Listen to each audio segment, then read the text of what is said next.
So, ladies and gentlemen, welcome to, I think, the fifth episode. I could be totally wrong here, but is it the fifth episode? I think it's the fifth episode. Welcome to the fifth episode of the Pokemaniacs podcast. This is going to be quite an interesting episode. I'm not going to be speaking as much in this one. I'll be more quiet, just so you guys know. Cody Bentley, thank you for the $5, mate. Do you think they'll have somewhat of a same catching gimmick like Legends Arceus? Yes and no, and I think we can talk about that a bit in the podcast, but thank you for the $5 donation, mate. I appreciate it. Thank you so much.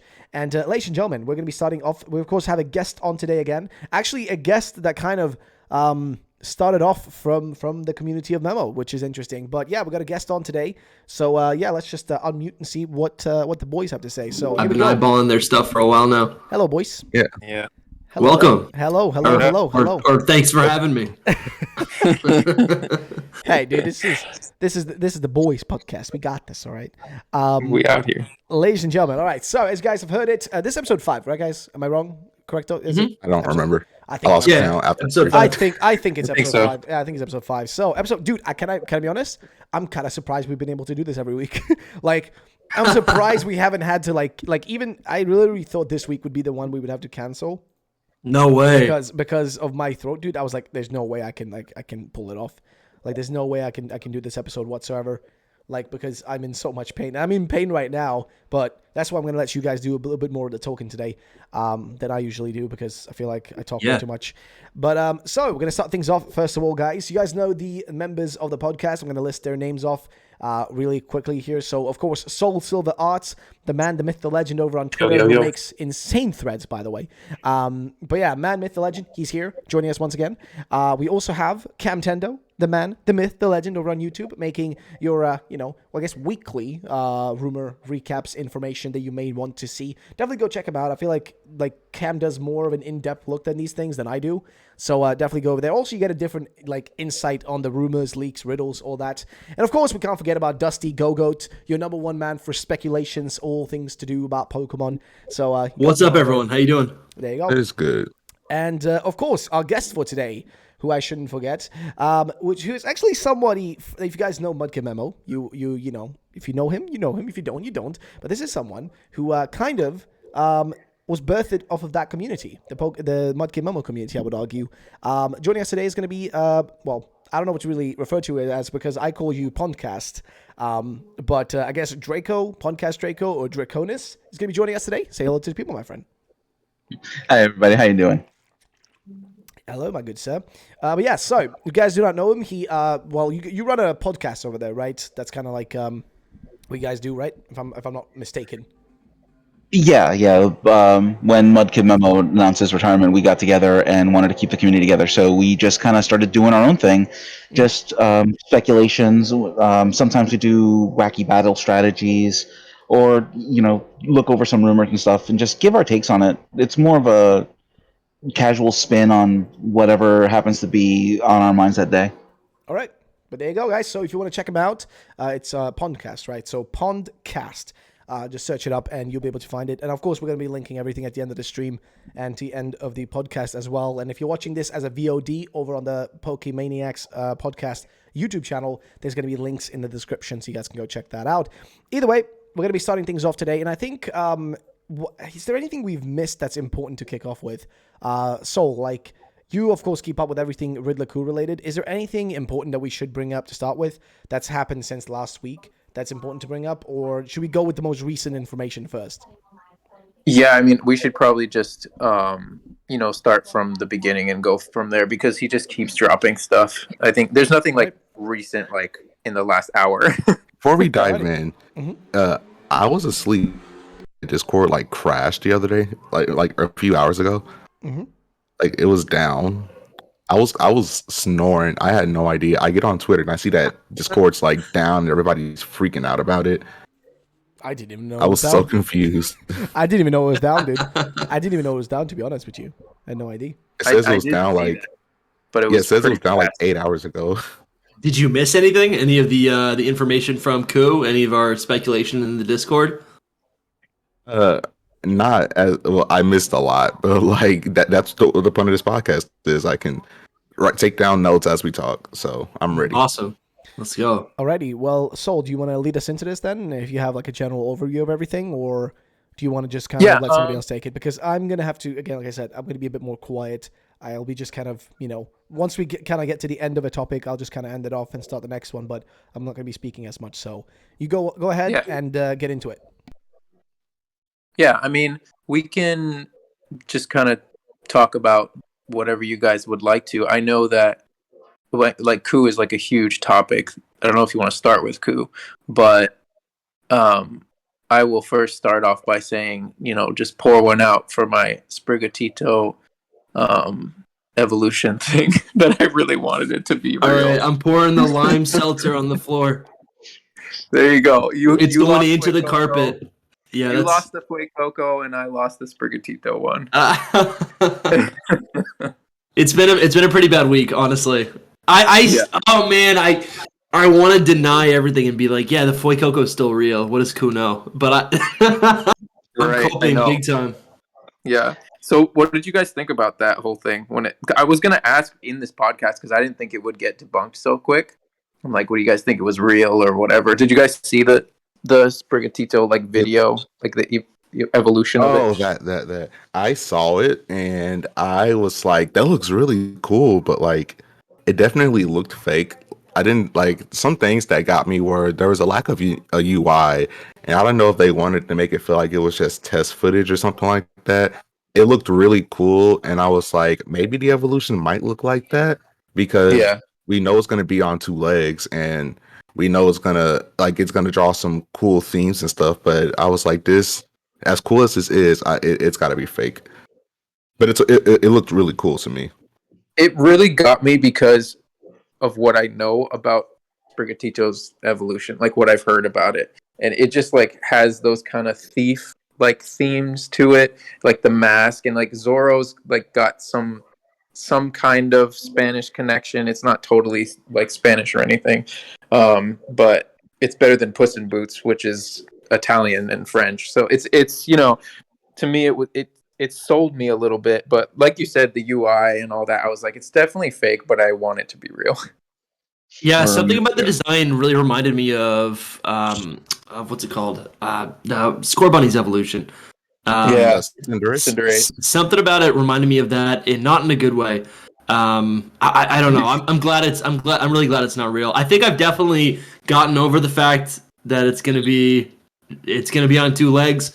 So I don't think I'm gonna be choosing it as a starter, and I'm kind of just kind of neutral on the whole line at this point. Yeah.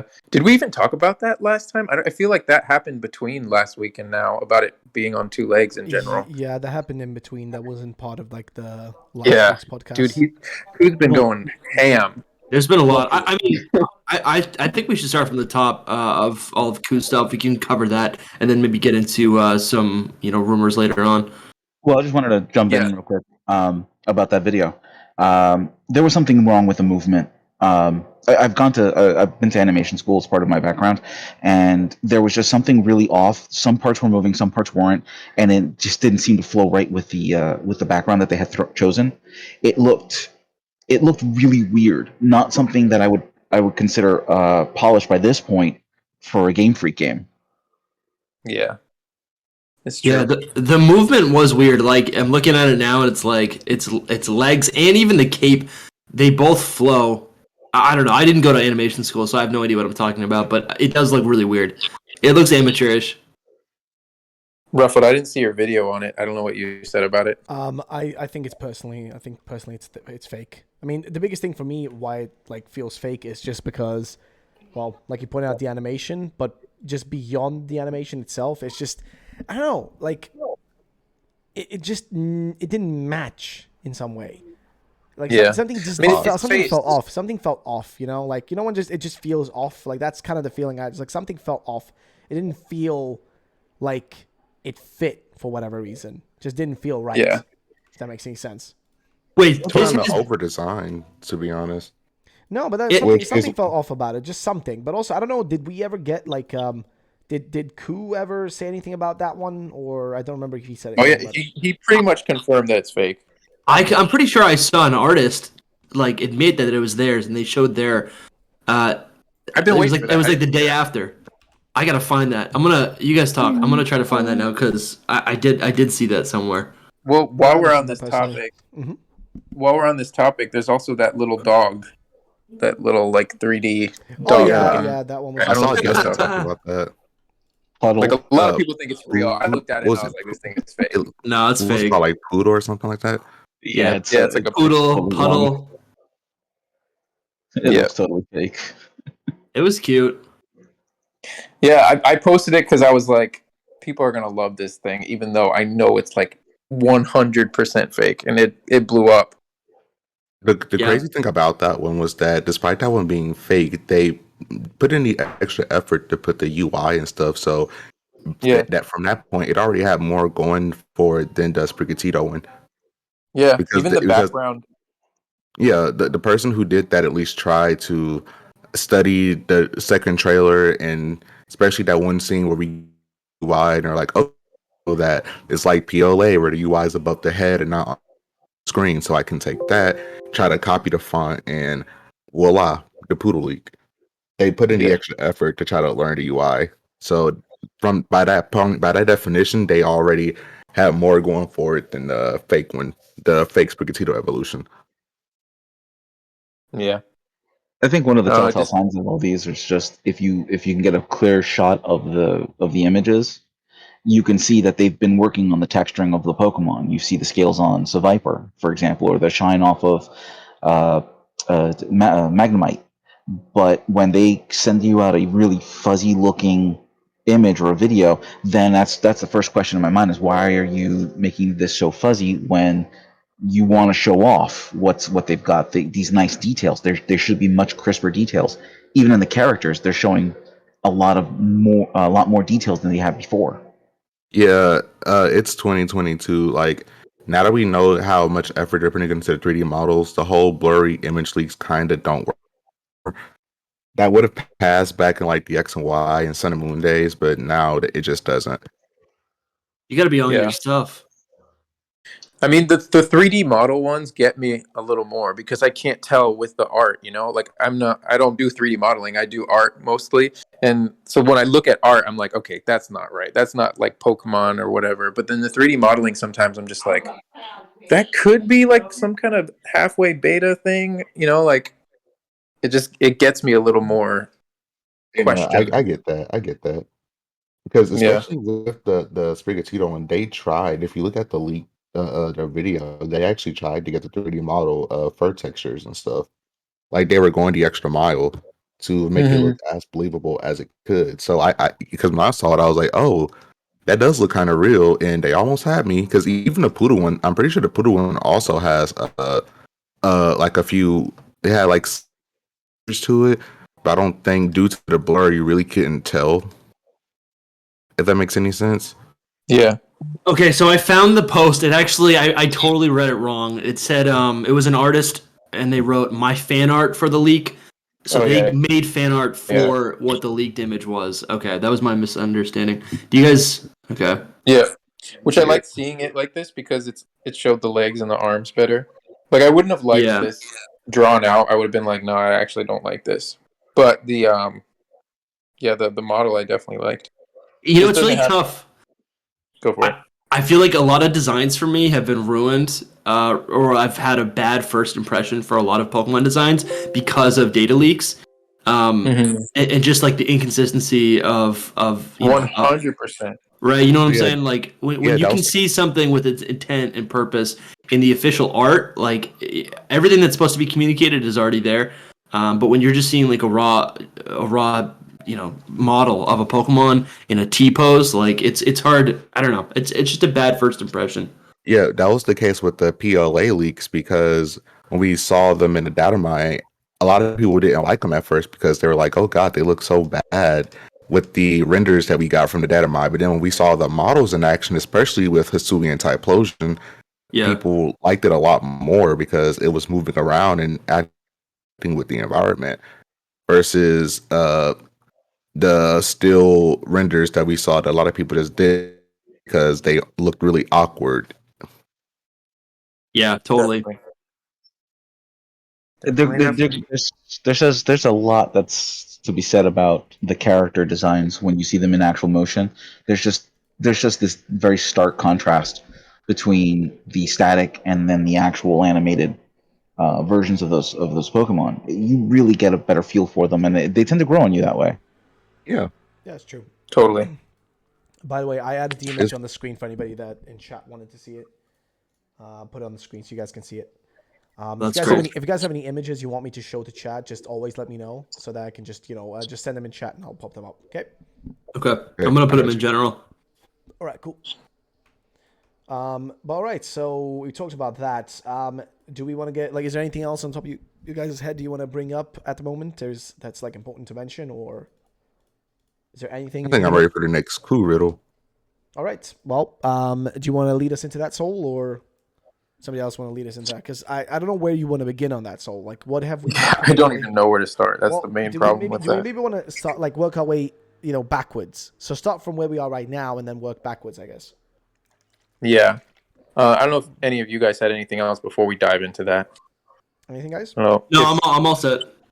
I'm set too. What about you, Pon? Or regarding Clue, nah, I'm good. Although I do have some detail that I do want to hit on later, if you guys don't mind.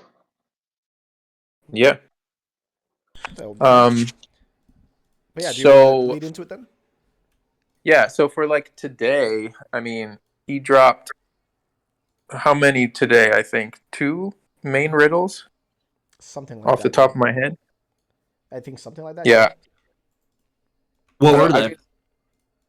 So let me look actually, because that's the only way I'm going to remember. The one I'm looking at right now is the crazy code one. I think that was the recent one. Yeah. The HTML file, yeah.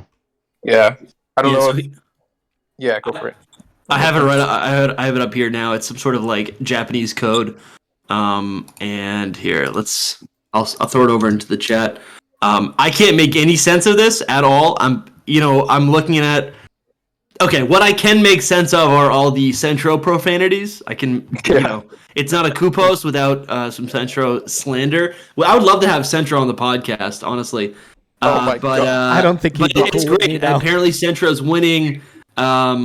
He's eating some stuff. There's finding their way. So I'm interested to see what all of this means. If there's any software engineers out there, hit us up in the DM.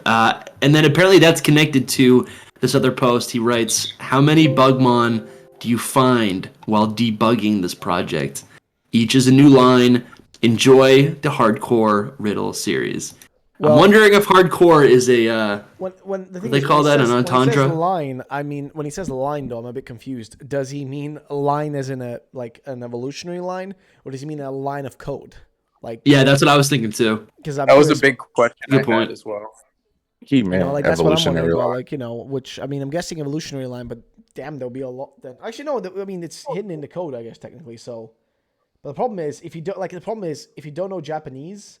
And you don't know, I guess this is C++, by the way. You can tell it's C++, but if you look at the top part, it says codegame.cpp, so C++. So I'm pretty sure it's lit. But the problem is it could also be that it's written in different languages. It's just that, it's just within within the context of C++ in this game. But, I've been trying to, figure out a little bit of it. All I could get from this is that there's, almost like a... I don't even know how to explain it, but there's an element of almost like a I don't know if the lottery system would almost be the right way to say it, but this something's weird about this shit, man. Okay, something's off about this shit to me. Again, I haven't fucking done coding in forever, so I barely fucking remember anything. I just see a lot of int fucking statements, I guess. It's not really much I can say about it, to be honest. It's just a lot of puppy in it, okay? It's a million puppies. Yeah, there's a lot of puppies. Maybe there's a new dog bug. If there was some context to it, this, it's hard to understand the full context of it without, understanding all the rest of the shit. I don't know. I have to know some Japanese. To everyone out there who sees these riddles and they comment always it's a new puppy Pokemon. I'm just bro, no, it's not a new puppy Pokemon. Yeah, I don't know why people think that. Why would you even think that? Some people just aren't. A lot of people just aren't keeping up with it as much, so they might not understand that puppy is a recurring character. Yes, and it's a she apparently. Oh, great. Yeah, I don't know how that happened, but whatever. Well, I mean, Anyway, we already know that the I whole think I've puppy got thing is most- just way of isn't puppy just his way of confirming that it's like a legitimate leak? Pretty sure that's Kind all of. like puppy refers to in reality. There's a whole Kind of. lore here. We need Yeah, someone there to. I was just thinking that it's the reason he's been referring to it as a female is because the other name that's usually used for female dogs. Yes, that's what I think as well. Yeah. Oh, fair enough. That's the main reason. Even the insults have like new lore added to it. Yeah. Well, he never called it a she before, like recent riddles, and I was like, why did he change it? You know, that's really sus. You know, I'm just like, But for now, we'll just say what Draco just said about it. Yeah. For the record, I've got no hate for Centro. Me neither, but apparently my most recent fucking game that I got made was very much anti-central. Yeah. Yeah, I stay out of it Wow. all because it's Oh, just too much. dude, I listen. I got nothing against anyone, to be honest with you. I just need my fucking, I just need my goddamn riddles, and I'm happy, dude.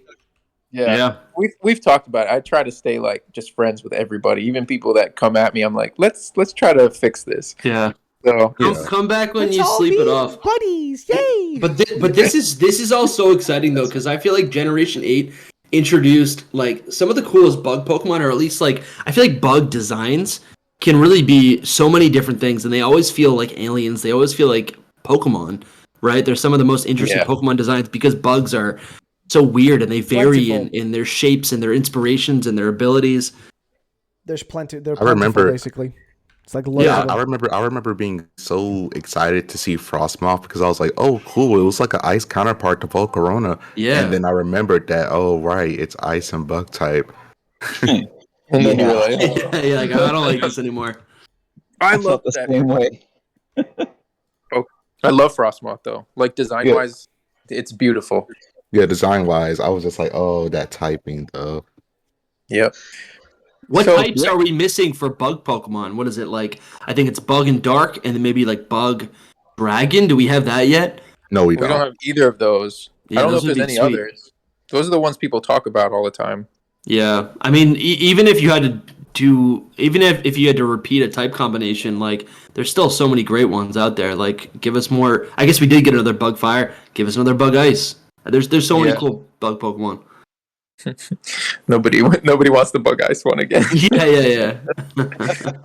I'm down. I love bug Pokemon so much. My top favorite type, bug and dragon. So It is cool.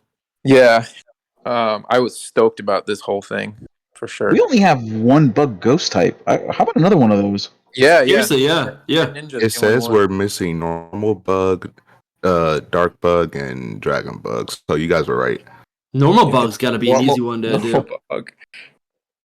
It's literally just a normal bug. Yeah, it's like a caterpillar. So it's like they haven't done it because they just been like, why? Yeah. Don't need to. The thing is, an additional normal type's not even bad. You get the fighting weakness, but you also gain an immunity, which I've always liked. I was gonna ask. I'm like, does that actually present any advantages to just I being? think so. Yeah. Bug normal, you'd be resistant doesn't- to grass, ground, immune to ghost, and only weak to fire, flying, and rock. Yeah. Dude, That's did pretty you do that in your head? That was amazing. I got an app. I'm not even gonna lie. I got an app. All right. I was like really impressed. I'm like, that's amazing. The people that can do that, though, I am impressed with always. I'm just like, man, I am not into competitive. I want to be, but I can't even keep up with that stuff. Well, I mean, it's this rumor, this riddle has only been out for so long. I'm really looking forward to seeing, what some people can extract from it. Soul, I don't know if you have any like immediate ideas off the bat, but I mean, this is huge to know that we're at some point we can start fleshing out what the Pokedex is. Yeah, I'm kind of like putting together all of his hints or riddles to what we could get in a Pokedex. So I'm working on that on the side. But does anybody have any like theories about it before I just say mine? Because I think I have a whole bunch of stuff.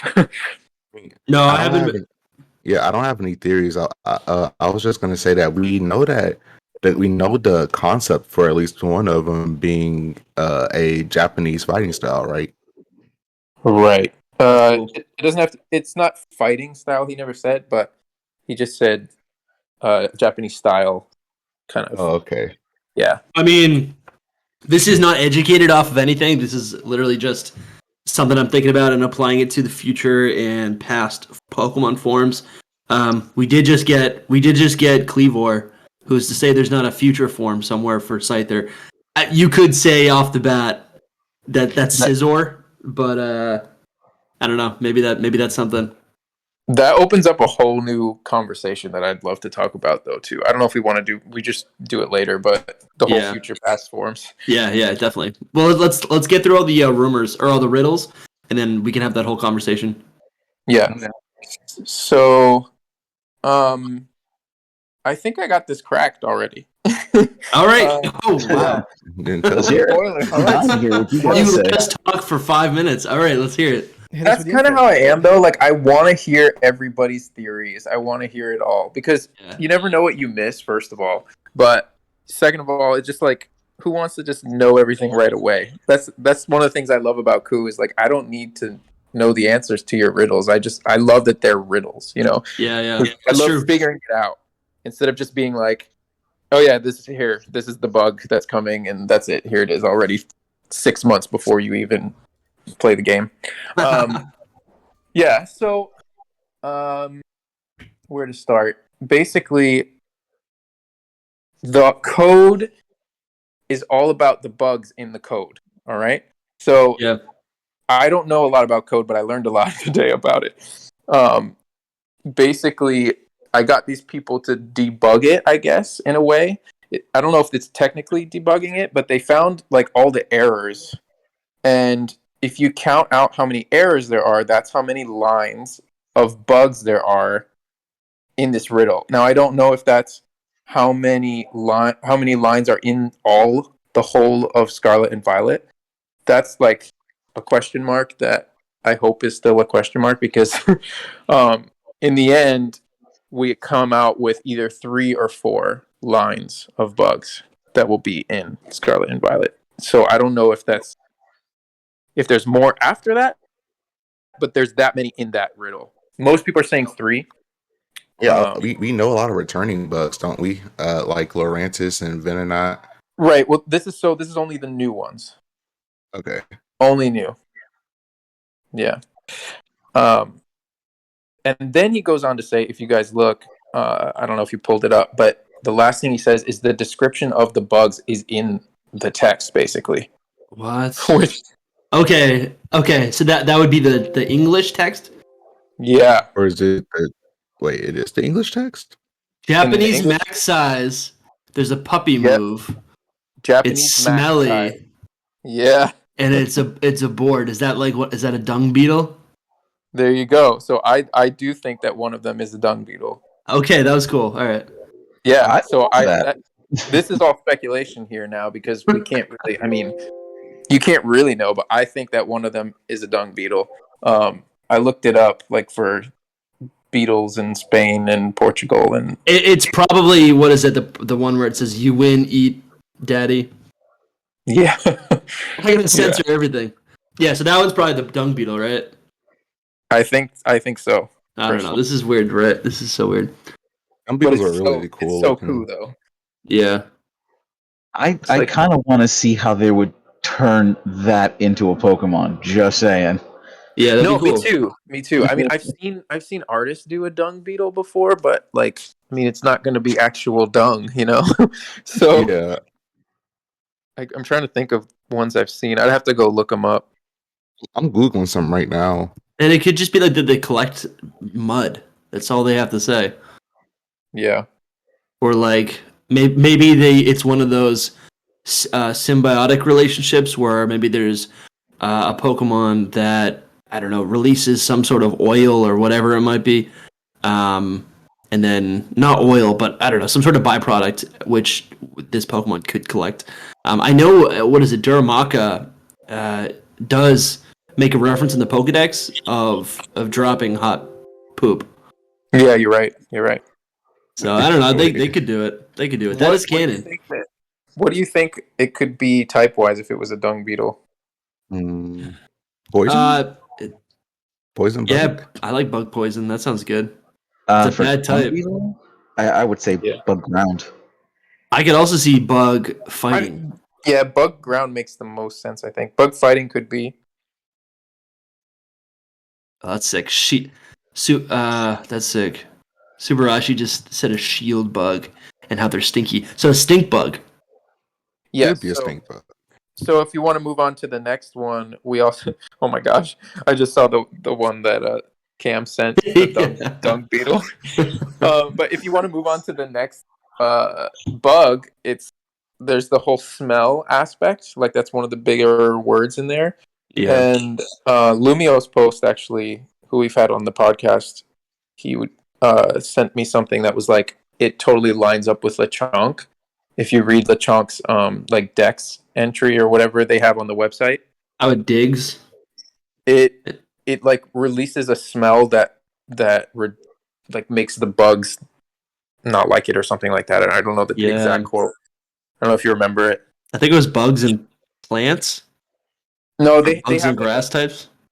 They have like an actual what's the right word? It's like rivalry relationship with a bug type that we don't know of yet. Basically. That's cool. And it has to do with smell. So smell is in that. Oh, you know what it could be? So if it's the dung beetle, if maybe it's not a dung beetle, maybe it's actually a beetle Pokemon that collects those truffles, just like a pig that collects truffles. So like that's the rivalry. Oh, that'd be cool. That'd be really cool. And some people say like truffles are pretty nasty. That's what some people say. Had a truffle. I need to have some truffles right now.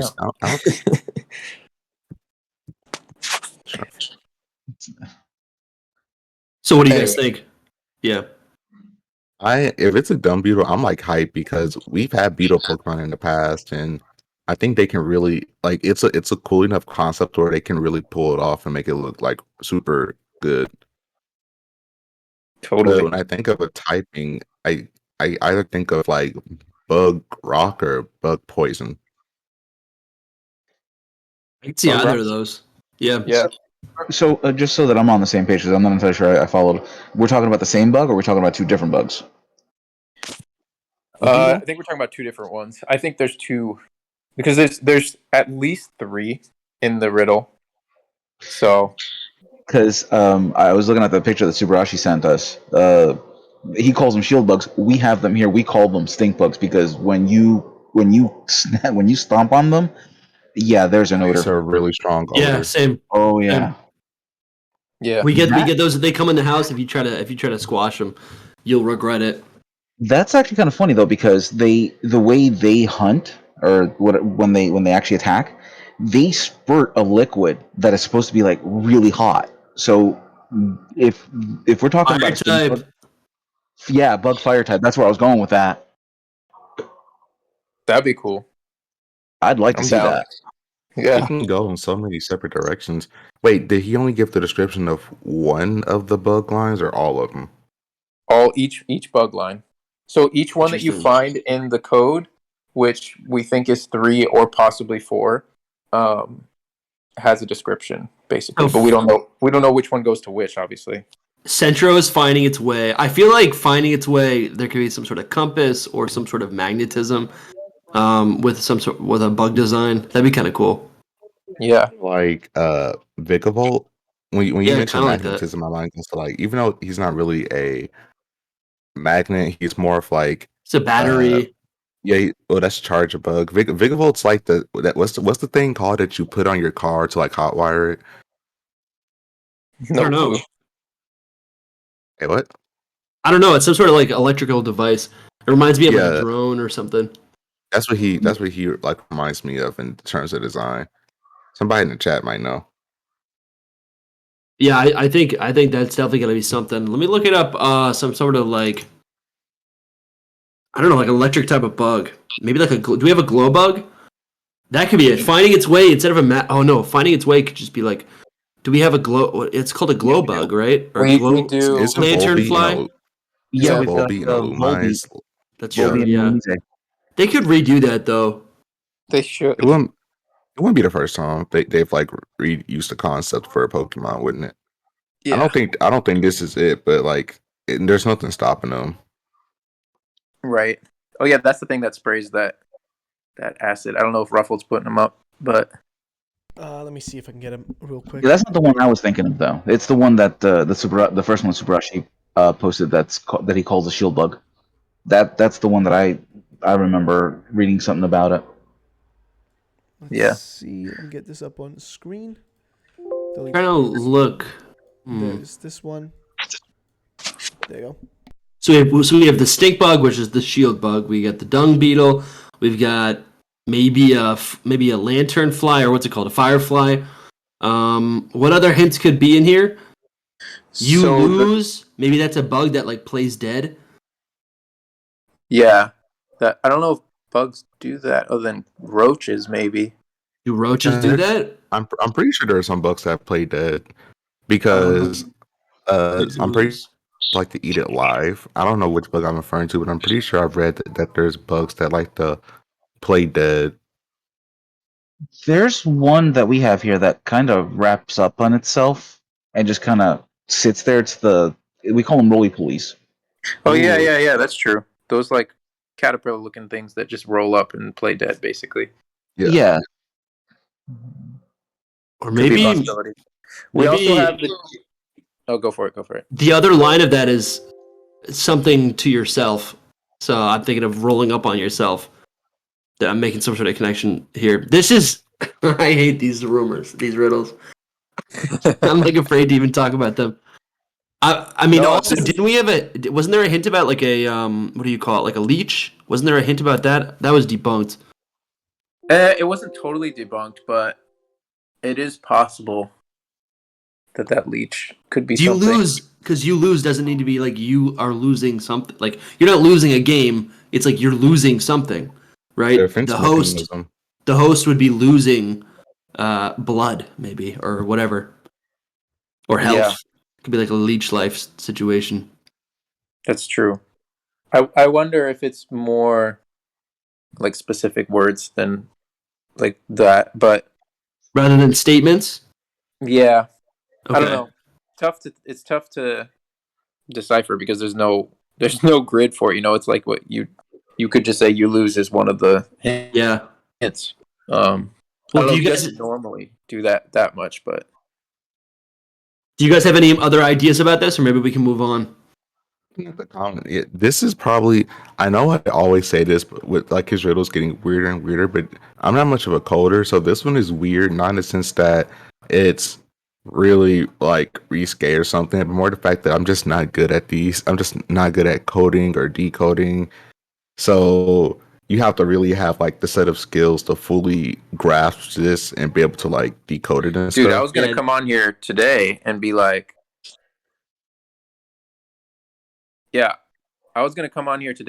I have no idea what this riddle is at all. Before he posted the like second picture, just the first code one was like, I gave up basically, and I never do that. Yeah, I was gonna say that would be a first. Yeah, I gave up for the time at that moment. But the only last thought I have about it is that the Japanese bug, that whole max thing after it, I don't know what it says, Dusty. You have it in front of you, but I think that there's definitely a Japanese bug in there. We know that for sure. So that takes up one of the slots. Dude, Subarashi just posted something in the chat. It's a caterpillar that mimics the face of a snake. I've seen that before. I love that. That is incredible. That is so cool. Yeah, remember I had actually mentioned this one to you guys too. That's crazy. We need that. That's such a cool concept for a Pokemon. Mm-hmm. That would be amazing. That's a good bug dragon line. Yeah, definitely. Yeah, that's insane. For sure. All right, I think I'm ready to move on. All right. Let's see. So the next one was the crazy anime one. I don't know if you guys saw it. From Steins Gate. I think that's where the character's from. Did any Yeah. of you guys ever watch that anime? I think Yeah, I have. Ruffle did. Yeah, I have. Just such I've a never long time seen it. ago. Well, It's a time travel anime. I remember, Yeah, if I can recall. It's a bit wacky to say the least. I tried to get into it, I couldn't. Yeah, it's a bit different. I don't even know how to describe it. It's like time travel, like a la time travel type deal, but it's more like I feel like a lot of people have pointed it out already. I guess it's more like trying to do like the whole like butterfly effect thing. You know what I mean? Yeah. That's kind of what it like mainly does. I guess it's like trying to do like the whole like butterfly effect within the show, sort of like trying to depict it in some way. If that makes any sense. Right. So yeah, that's kind of Which the with it. interesting point about that is I was watching your video on it, Ruffled, and I was like, Mhm. I never even put together that the whole butterfly third legendary could be related to that. Yeah, it could fit. Because it's like a butterfly effect, you know? Yeah, sort of. Basically, yeah. Basically, for you guys, I don't know if you know, but the whole premise of it is that little item that he's holding, like, changes the timeline. The little bear-looking thing. Yeah, Well, Is you it can a see. bear? like Yeah, because in the original, it's not colored in the original image because the original image is just silver. Right. But in this case, for the sake of the riddle, he colored it red and blue. yeah. So I've never seen it. So can we explain this rumor or this riddle I can for the audience? try. Yeah, go ahead. I mean, Ruffled, if you can probably do it better. I don't know if you're feeling up to it, but I don't. Oh, jeez. No, it's just. I never my saw throat. it, It's just so. it's just my throat. Like I'm just Yeah. trying to keep it calm. Soul, do you have an Yeah, it's all explanation good. for it quickly? Like, can you break it down or? Yeah. All right, go ahead, my man. So basically, it's the show has to do with time. So this is like not a great explanation because I haven't seen it, but it has a lot to do with time travel and the time messing with the timelines. Basically, what I'm understanding from it is that this guy gives his daughter or somebody that he cares for that little toy, and somehow that toy causes World War III, basically, and she dies. And so, like, spoilers for the show, by the way. I don't know, but Yeah. yeah, she dies, and so like he like builds like some kind of time machine and like tries to go back and change this multiple times. So he gives her like a different one of those Well, there is little. there is a bit of a different aspect to it. If I can just interject real quick. Yeah, that's just what I got from the internet. Yeah. Okay. So more or less, it's basically the show is really weird, and I don't know if he's referring to mainly just Steins Gate or Steins Gate Zero because I haven't seen Zero. I don't know what the fuck is up in Zero, but basically there is more or less a microwave that can send messages to the past. Right? So it's not like they can physically really. I mean, kind of. Yeah. It's weird to explain, but they can't really physically time travel, but they can affect the past by sending messages to the past. If that makes any sense. So they can like send like like messages to themselves. Like the main character can send message to himself in the past to stop like things going a certain direction. And those balls that we see, they're basically connected to that whole thing because based on which ball they get out of I think a gacha machine, it kind of determines if either A, the world's gonna go to fucking shit and end, or through nuclear war, or B, it's gonna go the other direction. And like the whole thing with the messages is to stop his girlfriend from dying. That's This whole like conversation of just hearing about messages and sending messages, that just sounds like Pokemon trading. I guess to some extent. Yeah, Right? I mean, if we were to expand upon the idea that this game could possibly, I mean, like I don't know, when you're trading Pokemon, you're essentially trading Pokemon through time and space. That is true. Yeah. That is a canon as long as it's like actually yeah, I think it's just like point blank period because everyone's playing the same main character. Yep. Yeah. Well, it's also when you port Pokemon from an older game to a newer game. At least this was back in the early days of the Game Boy Advance. It would say travel through time and space from this region. Yeah. So they were always pushing that time and space travel thing for a while. Yep, that's true. yeah.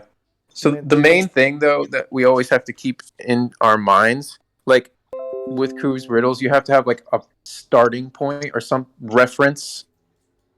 point of reference, let's call it, which is the theme of the month, basically. For Scarlet and Violet, at least. For the other games, he didn't do it. But so for this month, it's specifically around new Pokemon. So like this riddle makes everybody just like go into these wild theories, and even me. I mean, I was just going with it because the storyline is so crazy that you're like, okay, what could this even mean? But really, it's about a new Pokemon. So, which one is it? You know? Yeah, that's the big question, isn't it? Yeah. So the only one that really like pulls the like plot lines of time specifically is the legendaries. So that's why I instantly gravitated towards the third legendary being somehow represented by this little bear ball thing. It's like it would be like the communication between past and future. So it would be the communicator or the you know the thing that would bind or help connect those two legendaries. Yeah. I don't know if you guys have other thoughts too. No, I was just gonna ask, what type of animal? Like, it's a bear, or is it like a tanuki or something? I don't actually remember. People told me that it was a panda. I asked. I was seeing panda just with the eyes. It looks like a panda, but it also looks like a mouse. So yeah, like a panda. No, it's definitely a type of bear, but I was just like, is it like a panda, a red panda, a tanuki? Because it like I was thinking panda until I saw like how the dotted eyes kind of like go, like the black goes down, and I was like, I don't know if that's a tanuki thing or something, but it feels like pandas definitely don't do that. But the way, sorry, Cam. Oh no, it's fine. I was just gonna say the way he colored it, he kind of gave us a hint for its color scheme being red and blue, and he left the top part gray. So could this be like a steel air? That'd be sick, honestly. That'd be so cool. I was getting kind of Meryl vibes for a little bit, just because of the way the smile is, the nose, the round ears. eyes. Yeah, it looks so much like Meryl. It does. That's true. So what is the context behind this riddle? Because I feel like this just popped up out of nowhere and has nothing to do with the most recent bug riddle. He basically went on Reddit, and like he shouldn't have, and they were just talking the way that they always do. The bug one? Sorry, I might have missed that. Is there a delay? I think there's a delay. Yeah, there's a delay. But okay. He went on Reddit. So he said he went on Reddit, but yeah, go on. I was just saying that he went on Reddit, and he probably shouldn't have, because they talk trash about him like all the time, and he got upset about it or whatever, and now he's not replying to anyone anymore. So he's just like putting out random riddles. So there's not much context behind them at all. They're just random pictures. Yeah. So the theory that I keep seeing, I feel like a lot of people are jumping to conclusions, and it's because of the mechanical nature of this and the shape of the bear. People are saying, oh, this is some sort of future form of a Voltorb. Right. That was the most common thing. Yeah, that's what I've been seeing a lot. I don't totally see that, just because, I mean, it is round, it is a mechanical ball, but like in reality, there's so many other parts of this. And then, what do you guys think about the way he colored it? Because he colored it very specifically with the red and the blue. It's not even blue; it's like a teal. I think that's the color scheme. The color scheme of whatever this new Pokemon is. Because if it wasn't a riddle, he would have just posted the base image and not like said anything else. So he obviously colored it a specific way and posted it with what the text under it says. But oh wait, somebody translated it. I think Blazing Sonora said the secret of Centro is in Sin Chicken. Yeah, he was a little bit unsure about that. I also saw another translation that said Spirited Away of Centro and Senatoni. It kind of cuts off at the end. That doesn't really give me any light. But yeah. I'm curious. I mean, if it is just like another mechanical Pokemon, that'd be really cool, because I've always liked Magnemite. Yeah, and I think it will be like if this is a bear, every generation gets some sort of bear Pokemon. With Gen 8, we didn't get the bear until the DLC, but this would be a cool concept for a bear, just like a mechanical or metal bear, because they haven't done that. Every I other would bear love has just been that. based off of a real life bear, like Beware being a red panda, Love that. or But yeah, it's like a and like stuffed animal. That's the theme yeah, behind it. that was the coolest concept for a bear Pokemon that I'm they looking at had. a bear kaiju right now. Oh, there is one. Oh heck yeah, Well, that's there's awesome.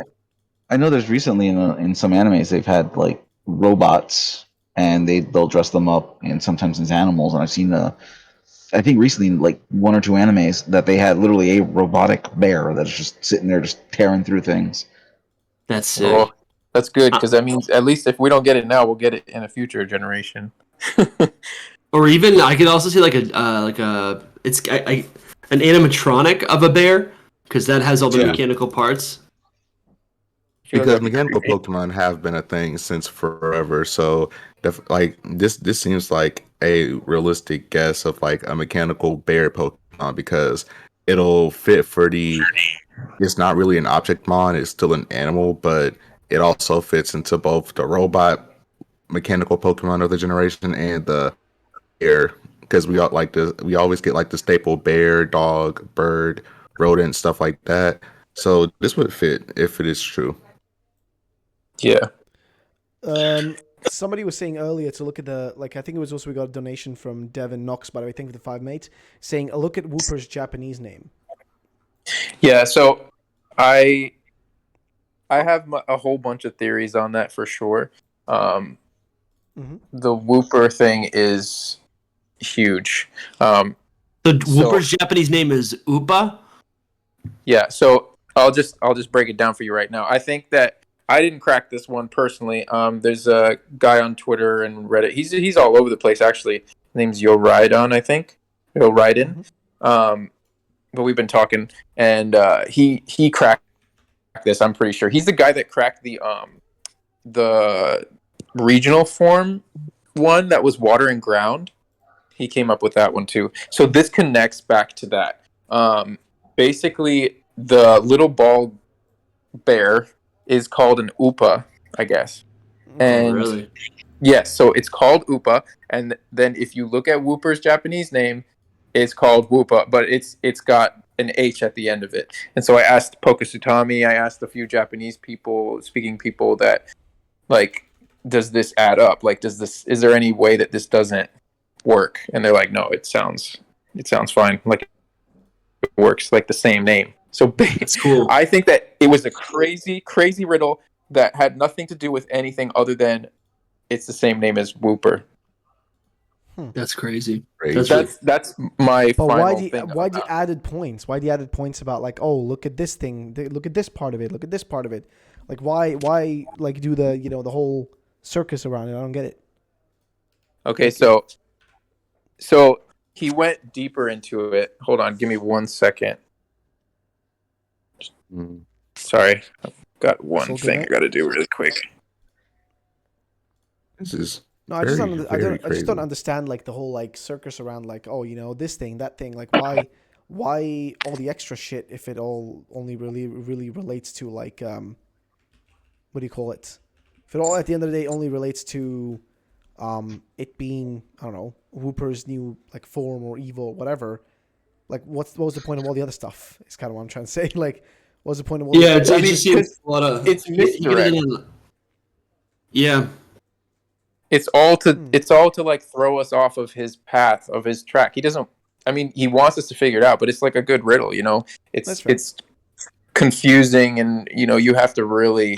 So this metal ball just is a reference to Whooper's new form, whatever that water ground type's going to be. I'm very confused Sir. because he said it was going to be. He didn't necessarily say new form, and if the theme for this month is new Pokemon, could this be an evolution? There you go. So Yeah. what it is the regional form month had to do with basically Tauros getting a regional form probably, and then we didn't know what the 4 water ground ones would get a regional form. I'd been saying for a long time that it was Quagsire, but then I was like, maybe it's Wooper because I don't see Quagsire becoming like exactly what I thought, which was like that dragon in Barcelona, like the statue one. Mm-hmm. Yeah. So that puts that Wooper gets a regional form, right? And then here we have it getting an evolution. So that's the new Pokemon part about it. And that's what the actual riddle is. Like Wooper is just to tell us that it's getting an evolution, that it's getting a new Pokemon, not that Wooper is the new Pokemon. As for the colors of like that he put on there, because that's the trickiest thing. The colors, if you really look at them, they're maroon and blue. So they're Is that the typing? Yeah, they're ground and water. Yeah. All over again. So yeah, that's the second hint to it being back to the ground and water, saying that it is Wooper. I've seen people speculate that it's going to be a steel type, because of the ball that it was before was a steel type. I'm not sure if that's really what it is or not, but that's what I got so far on it. I think the Spirited Away part that you're writing on Twitter came up with was the dragon that she flies to go between timelines is like a water spirit, and it's a dragon, so it might be Water Dragon. I think that's really cool. That's the most plausible thing to me. I've seen some. Go for it. I don't know. I've seen a lot of really great Wooper regional evolutions. I'm looking up one right now. It was pink. You should send them. Yeah, I'm gonna find it right now. But it was pink. It's psychic type. It's basically this like majestic Quagsire that evolves with an actual IQ like level. So it's intelligent. And it looks like a dragon. It's long. It's got a long tail. I'm gonna find that right now because that might actually have some inspirations. A lot of artists make Fakemon with specific inspirations in mind.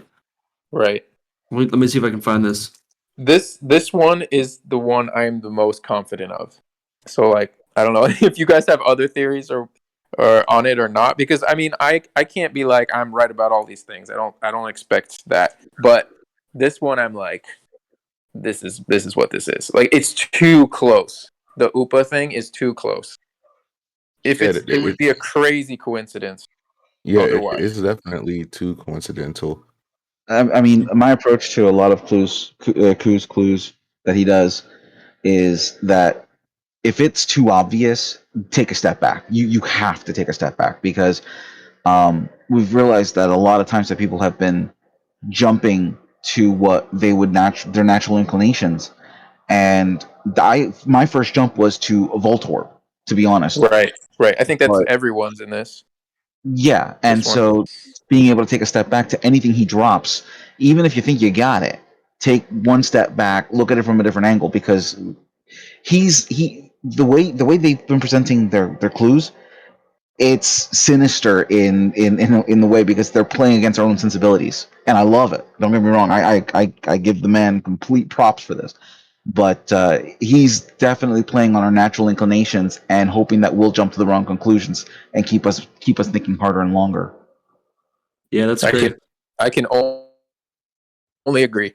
That's literally how I approach every single one. Like even now with all of those, I'm like, yeah, I could be wrong. It could change. Like it could be something else. There's just sometimes where it adds up too much that I'm just like, okay, I'm just going to put this one aside for now. And I mean, he brings out so many more that it's like, okay. Then if I have to revisit it, you do. But I agree with you. I don't know if Dusty was pulling that up. Yeah, I just sent him in the chat.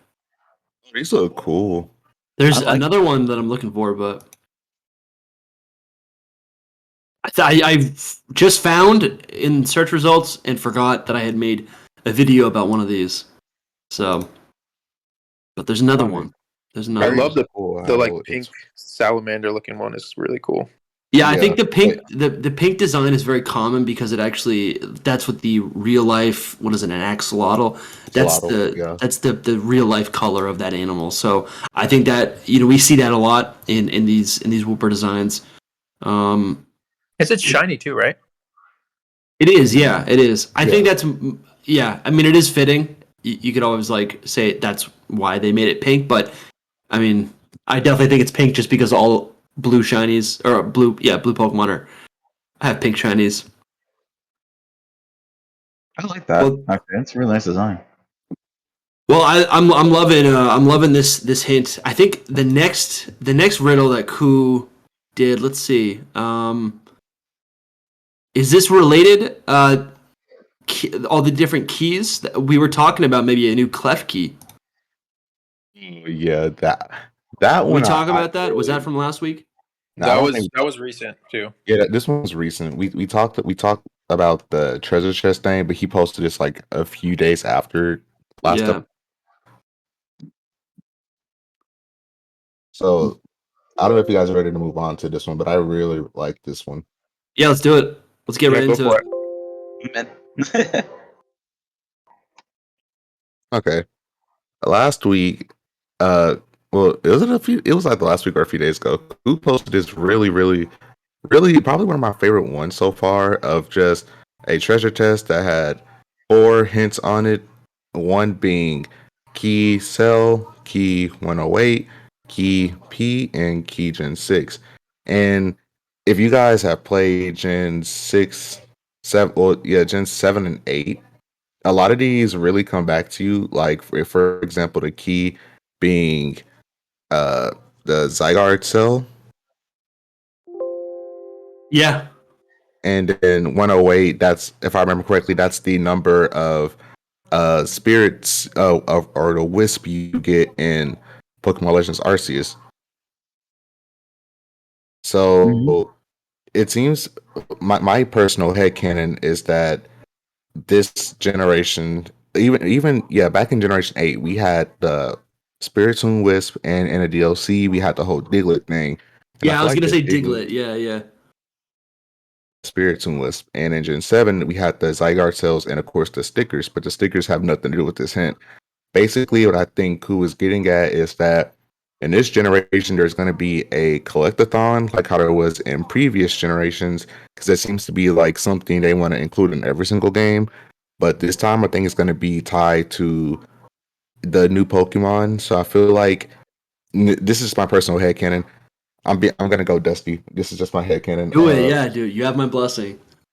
All right. I think that in this game, in some way, shape, or form, we're gonna find out that there are like the blooms that are hidden all over the region, and there's a chest that's like locked away. And maybe throughout the game, we're finding these like gold doubloons or gold coins, and I think there might be a regional clef key or just a normal clef key that has like the key to this chest. And I feel like once we collect. Yeah, that's such a cool idea. That is so Yeah, sick. That is we, so we like sick. we like travel the region, find these coins, put it in a chest. Somehow we either lock it or unlock it, and once we do that, this new Pokemon will reveal itself to be like a mimic from like classic RPGs like Dragon Quest and Final Fantasy and stuff. And that's the new Pokemon, a haunted chest that didn't activate until we completed its side quest, just like Spiritomb with the Wisp and the Aki Stone. I love this so much. Ruffled, I did put an image of just a traditional treasure chest mimic in the chat if you want to pull that up. Yeah. Yeah, that is This straight out is of such a cool DMV. idea. I'm wondering if it's gonna be cute. Like is there gonna be a cute Pokemon within this? Is it gonna be? Are we never gonna see what's inside of it? Kind of like Mimikyu. I think this is such a cool Pokemon. This could be so cool. This could be so cool. Yeah, Amazing. because Super earlier sweet. earlier I thought it was gonna be the coin that's the Pokemon, but Yeah. going based off this riddle, it seems like the chest itself is the Pokemon, but the coins play a bigger role into that Pokemon. I What were you could gonna say, Drake? see. Huh? Oh yeah, Draco. Well, no, I was going to say that the key cell, it does have a double meaning. You're talking about cells like Zygarde cells, but a cell is also a form of imprisonment, True. which relates back to Spiritomb. And even at the bottom on the corner says, "Puppy will receive her punishment in the next teaser. Stay tuned." Well, what do they do when they punish you in real society? They put you in prison. They put you in a cell. So I think we're dealing with a Pokemon that's going to have a lot of similarities, if not a regional variant to Spiritomb. You guys want to hear something stupid? So that fourth word at the bottom on the left-hand side, it's PEE. That is something that is released from something. Maybe you're being released from a cell. Anyways, I like the idea of this Pokemon running around in the wild, and like every time you defeat it, or maybe when you capture it, it's always like losing like gold nuggets. Maybe it's losing all these like valuable items. Kind of like how Chansey is like a Pokemon that you would encounter in battle to get a lot of experience. This could be a Pokemon that you would want to go out of your way to like battle in order to just kind of farm items. Yeah. I thought me personally, this is just me being like child friendly. I thought that he put like the word P because gold, like I guess P is golden sometimes, and this seems like a bunch of treasure. That was just me. I like everything else to me made sense minus the P part. I could see that. That's actually kind of funny. Yeah, I'm gonna be flat out honest. You have to kind of go really, really deep into adult territory to kind of see a connection with that particular key. I'm not getting into it. It's rough. I'm not gonna lie, it's rough. I mean, I think you guys I don't nailed know what it you're talking about. with what you were saying, though. Oh, you do? Already, yeah. No, Cam, that's like it. And your like whole description actually brings up like the whole lore behind it. Probably, like I could see that totally being it. But also Like, with the whole P thing, like definitely the color, but also what Dusty said is actually you think it's dumb, but that could totally be it. Yeah. If It's you like think releasing from the chest. It's the Pokemon releasing from the chest. That's how I saw it. exactly, I know what you're from talking its about. prison, basically. Like Yeah, Drake, exactly. you and both Draco both had like similar ideas. And, like I wasn't thinking until now, and yeah, that makes a lot more sense than what I was thinking. I mean, no, I think it does have to do with the gold color of the coins. I do wonder if it's still a coin Pokemon because of the other riddle, which we didn't even get to here. There's so much happened, but basically that other riddle was a coin Pokemon, because it was a new Pokemon, you know. So I think that there is still a coin Pokemon. And I think it might just evolve into this. I think you have to collect it like Zygarde cells. That makes a lot of sense. Like You it's get one all of the those things coins. where isn't there a Pokemon that's similar to that where if you gather a lot of it, it'll evolve into something bigger? Yeah, Meltan. Yeah, you're Yeah. right, Miltan. Yep. Because in Pokemon Go, that in itself is basically a collectathon. I Like look you're at this like a gathering. Zelda boss or like a Mario boss where it's like you can't. It's like you need 150 stars to access this treasure chest. Or in Zelda where it's like something's locked away and it's like no, you need to like I can see like a shade like this treasure chest Pokemon is just a shady shopkeeper or whatever, and they're like, no, it's gonna cost you a lot of money, right? Bring me all these coins, and I'll be satisfied, and then I'll release for myself because I'm just a greedy little monster. This is gonna be fairy. This is gonna be fairy and dark type. I You feel, sure I it won't be a steel type brought into it since Yeah, it's it could be like fairy steel would be cool too. I kind of feel like they took the concept of wishy-washy and then just put it a Yeah, step that's further. another one. Instead of yeah. having one Pokemon, you have to collect all these little Pokemon to make the big one.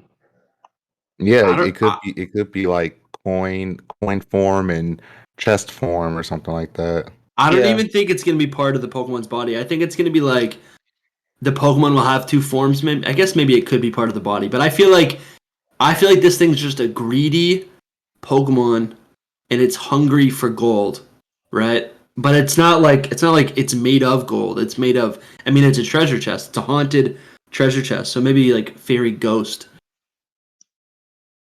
That could That's be how I it. Or see it. steel ghost. Well, for the typing though, you have to look at all of the hints there or all the keys. Yeah. Because then you have to also think about clef key. People were going crazy with clef key. I don't think that that's it. That's like a lot of what Draco was saying before. Like, okay, what's the first thing you think of? Okay, it's clef key, but that's not what it is right away. That's what Ku tries to play on. maybe Klefki has something to do with it. That was my thought, and also what Cam said. You know, like maybe you have to collect Klefki to ultimately unlock this. You know, there could be something there. People are only saying Klefki because of the word key, right? Right, instantly. I thought they were saying that because of the Gen 6, the key being Gen 6. Right, Key, exactly. Gen 6. What if it's simply that we need to find 4 keys? I mean, it could just be something as simple as that. And yeah, that's cool. And he's throwing it out there, hoping that we'll miss it. It's also very possible. Also, Klefki has 4 keys on it. Yeah, so it does. That's the only thing that gave me pause. I was like, okay, maybe it is like something has to do with Klefki. Because it could be a Klefki evolution.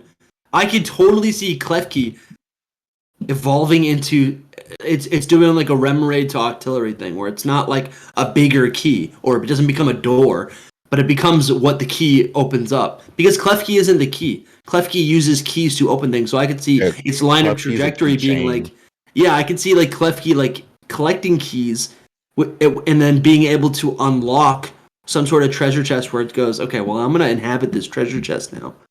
That's actually really good. Klefki is not even an object mon. Yeah, the only thing keeping me from thinking like you need all 4 keys is the fact that only 2 of Klefki's keys are more old timey because the other 2 are car keys, I believe, or like one's a house key and the other one's a car key, and then the remaining 2 are like very old style key looking keys, and then you got the modern day keys. One looks almost futuristic. I think it's got like bumps on it. I believe so. That's how I thought of it, but dude, I'm convinced that is what I'm until I'm proven otherwise. I love the idea of this being a Klefki evolution. I mean, I thought I'd second this one. What'd you say? I'll second that. Yeah, so Key evolution. I'm like, that actually sounds really cool. My whole thing changed with it when you said that, Dusty, really, because I mean, I have an idea about it, so it's like it's either or now for me.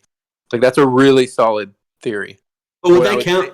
Would that count? I'm not trying to cut you off, but like, would that count with? Because like this month is new Pokemon, so would a new evolution count as a new Pokemon? Absolutely. I mean, we just got done talking about that possible evolution, so this probably, like I said, like you said, this could be like cross-gen evos rather than regional evos, unless the whole Wooper thing. So yeah, it depends. Either way, even if they are regional evos, they're still brand new Pokemon, like Berserker or Renrigus. You know, they're still brand new to like that generation. They go in Galar decks kind of thing.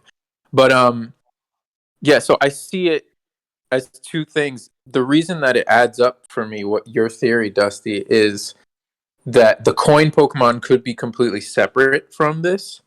So like there could be a coin Pokemon that's separate, and then this could be a Klefki evolution. And where was the go for it? Where was the key? Where was the coin hint? I don't remember that. That was last week's riddle he gave us. Okay. Yeah, which it was after, I think, the last podcast. All right. It's like later in the week. But I mean that one is super convoluted too. But somebody cracked it. That's pretty cool. well. So we get a new coin Pokemon. Yeah, he actually said that he was going to break it down in 6 days, but he never did. And which makes me think that I think we cracked it pretty well, and he just isn't giving it to us. You know, like he's not going to say anything else. Well, that would actually make more sense if they are separate, because it's kind of like the cells, but like you collect that brand new cell Pokemon or coin Pokemon, right? So you're not collecting actual coins; you're collecting, this Pokemon. They could make it that lore where it's like Pidgey eat Caterpie. This Pokemon eats whatever this new coin Pokemon is. Oh, yeah. It's like a Shelmet and Carablast situation. Yeah. Where these 2 would need each other in order to evolve. And I feel like it's way more fun to collect a Pokemon rather than just an object. Like I got bored of the wisps pretty quickly because there's no personality there. When you're collecting Diglett or Korok seeds, right? Or not Korok seeds. What are they called? Korok. No, there are Korok seeds for a while. Yeah, exactly. Like that's way more fun because they have personality and they're living creatures. So that's cool. I could totally see that happening. So in opposition to that, though, the other thing that I had come up with, but I mean, I'm not like solid on this whole theory either. You gotta look at all the 4 keys. Gen 6 Object Mon could also be Aegislash. And I think that just tells you what the typing is going to be because it adds up to what a chest coin Pokemon would be. So it would be Steel cool. Ghost. I love them. Yeah. What are the other ones? The P1, which is probably the golden aspect of it. Or maybe it's just maybe it's the letter P. Right, I did think that too. And then I was just looking at Gen 6 Pokemon with the letter P, and you have a bunch of them, but the ghost ones specifically are Phantump and Pumpkaboo. That's cool. I could see that. I could see that too, because the wooden chest. It's a wooden chest, and that would actually make it feel more natural. Yeah, Pumpkaboo is kind of like an Object Mon too, a little bit. Or it is, yeah. Or maybe it's like the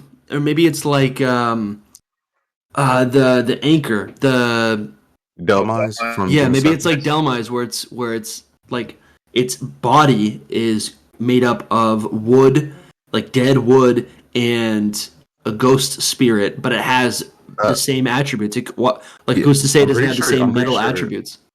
Yeah, I'm pretty sure the thing about Delmise is that the seaweed is the Pokemon and not the actual anchor that it's possessing. Yeah, exactly. So it's like, what is the ghost possessing? The wood, or is it possessing what's inside of it? I would say it would be possessing the wood if it's eating the steel coins. You know what I'm saying? And then like even just last generation, they had a whole thing where Cramorant's ability is to go underwater and like eat the fish Pokemon and Pikachu. Yeah, I love how animated that ability was, though. Well, yeah, I did too. that's good. I've got a question for you guys. If it is indeed a mimic, because I'm reaching back further. You guys are reaching back from anime. I'm reaching all the way back to my days in D&D, and the mimics are considered magical creatures. So, what would magical creatures technically be categorized as? Still creatures, because technically all Pokemon are magical creatures. True, Yeah. but when you I would think it would either be ghost and fairy, either ghost or fairy, because fairies are also supposed to be very devious and tricksters, and a mimic to me is a trickster. That could work because guess what Klefki is? Yeah, exactly, fairy. I was thinking about that. Yeah. Yeah, that actually Doesn't just it the was Pokemon hitting me because of that. Yeah, doesn't the Pokemon world says that Klefkis are most common seen as like pets for people that just want their want something to keep up with their keys? I'm pretty That sure would be me. I'm not sure. I'm pretty sure in Gen 6, in Gen 6 it said that most Klefki owners own Klefkis whenever they know that they can't like that they're very clumsy with their like keys and stuff. And they just know, well, I have a Pokemon that's holding it for me, so I don't need to worry about losing it. Bro. So maybe I need the that. lore for maybe the lore for this Pokemon is like Clef keys in ancient times. The people that had these chests would keep the key somewhere safe on a Clef key, and maybe we need to find a original Clef key that owns these old keys to this chest.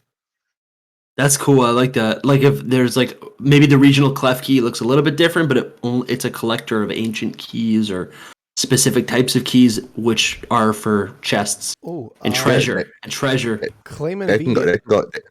Just a quick thing. Clayman V with the $5 in chat says mimic Pokemon could be Dark Fairy. I think Dark because they're usually evil in D&D. Awesome, Clayman. That's awesome. Yeah, that's a good idea. But I was gonna say maybe we can go back to the whole past and future formers where these past Clef keys need or their own like they only want to collect olden keys from the past, whereas the Clef keys are modern day like to collect more modern keys like car keys and stuff like that. Yeah. Clef keys are the ones we need to get to this new Pokemon. You guys want to? Yeah. Before you do that, to go back to that comment, Dark type also works because of Spiritomb. Just a little definitely. 108 hint.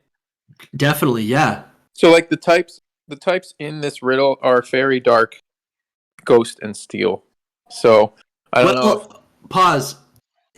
I love that. But also the cell. What is the cell? To me, that's Zygarde, which is Dragon and Ground. Are we gonna consider if we're gonna consider those other ones? Are we gonna have to consider that? You could. I think those are there for the sake of just letting us know that this is a collect-a-thon Pokemon. Yeah, that I really do think collect stuff to get. Okay.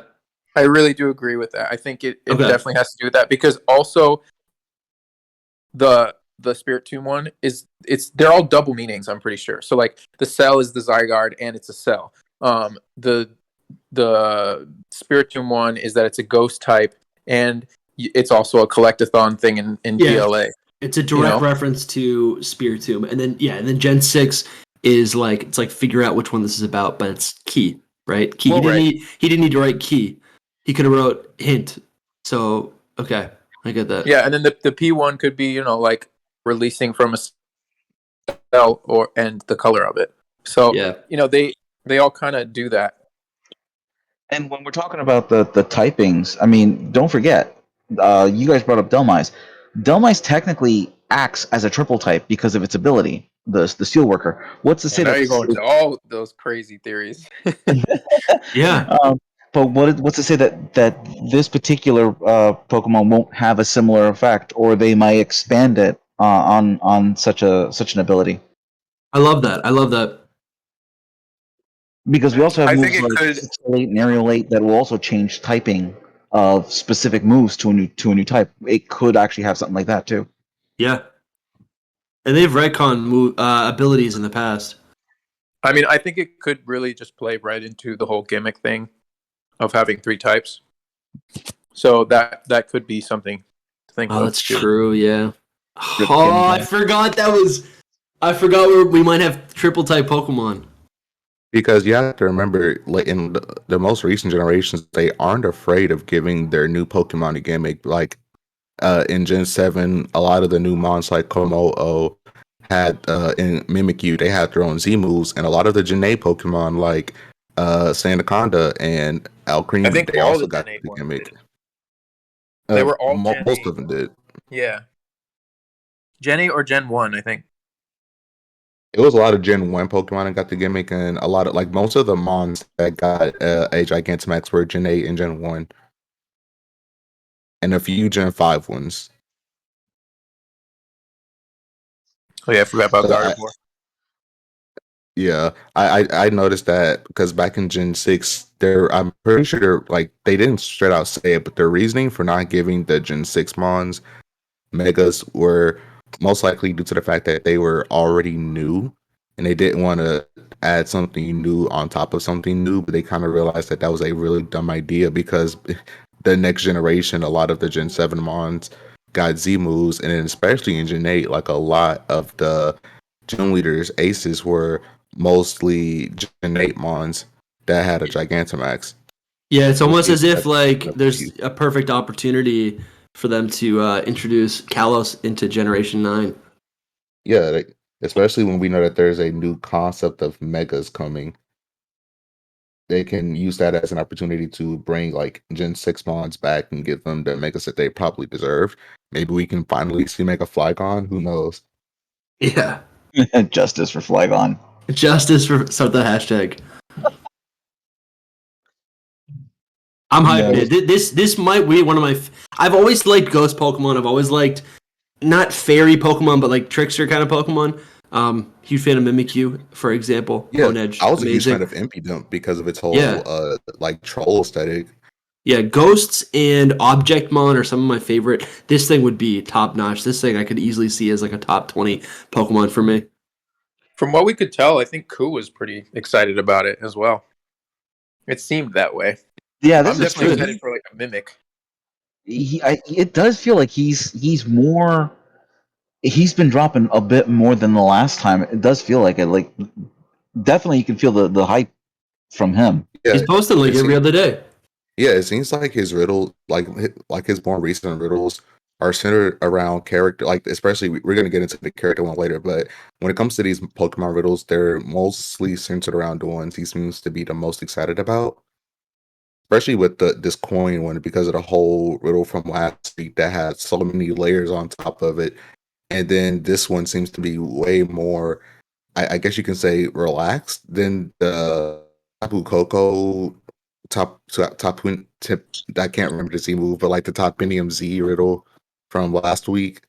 Like Yeah. this picture, it definitely relates to that Pokemon, but it seems to be way more. So that's all I have to have on that. I mean, I totally You guys, agree. yeah, I, because the I one from think that, last week was extremely confusing. yeah, I think that he totally posts things that he's excited for himself because he gets to choose it, you know. And he's a Pokemon fan. He's not just like doing this just to leak it for the fun of it. He actually wants us to know what the stuff is. Yeah, because if you guys don't remember, I think I didn't brush up upon this in my video. Well, I not my most my the one from like 2 weeks ago, but when back to the starters, he mentioned how even though the grasped one is going to be like Sprigatito's final evolution is going to be the evolution he likes out of the three of them is Quaxly's, and that made me excited. I was It's gonna really be. excited when I heard that. Yeah, I honestly think I'm like turning into a Quaxley, bro. Cam, what do you guys call yourselves? Uh, I don't even think we have like a stand name for Quaxley. We just like Quaxley. Yeah, I've been on. I'm a Fway. There's not even a name for that. I'm gonna make some names. I'll put them on Twitter. The Fway. Like The the Fway, Fway. yeah. This is the Fway. It's a I'm pretty- Mandalorian crossover. There you go. Yeah, there you go. Is it sad that I oh, still can't choose? like No, that's so I'm I pretty fully no, sure. get that. I fully get that, dude. that's the best way to Yeah, live. I was gonna say, didn't Kuz say that he already confirmed that Sprigatito is gonna be the feminine waifu evolution out of the three, didn't He he? kind of did, yeah. Like he already called that one the waifu starter evolution, and Yeah. then he said that his favorite of the three is Quaxly's, which makes me very nervous about Huecoco's because he hasn't elaborated more. Because even though we've gotten the whole poll that's going to be revealed on the end of the month, he's given us way more information about the other two than he's given us about Huecoco, most likely because Huecoco's. But it seems like no matter what you chose in that poll from like 3 weeks ago, everybody we've gotten like I would say substantial amount of information about those. Like I don't I'm not gonna say I don't trust Ku's judgment because if he didn't like the Quaxley one, very, very I would say risque or like very open about his interest. And if he called uh Sprigatito's the waifu one, I'm pretty sure he would elaborate on. Yeah, I like the Sprigatito one because it's the waifu. Because, like I said, he's very open about his interest when it comes to like waifus and stuff like that. But he said that Quaxly's his favorite, which is a lot in my personal opinion. Like Quaxley, out of these three, Quaxley has like the coolest one if they call his attention over the waifu. Well, actually, Yeah. could be so dope. I really want to see it with like a feather sword, or I don't know. I think it's gonna be water fighting, which is cool because I think of a sword fighter. Yeah, Yeah. That'd be like I sick. said, it like he's shown that he likes waifus, but despite him liking waifus, he chose Quaxley over Sprigatito, which he said was the waifu mine. I just think that's like a lot of substantial evidence that Quaxley might have like the coolest looking one, but we don't know that yet because he hasn't given us any information on Fuecoco's Yeah, yet. well, we'll have to It we'll have to really- wait and see. It really depends on taste too. I mean, like it's totally opinion based Yeah, because if you think about like what he thought about the PLA starters too. I mean, I ended up kind of agreeing with him except for Decidueye. Like Decidueye, I really liked. Um, Yeah, me too. yeah, he said that was his least favorite, didn't he? yeah. Yeah, Well, if I could But just throw something out there, Yeah, go for it. um, so I've been doing a lot of digging, and with Quaxley, I'm personally feeling there's going to be some French influences. So if it's going in any direction, I think that would be the direction we need to look into. There's not a lot that I have found to go on with that particular Pokemon. Wait, so you said French influences?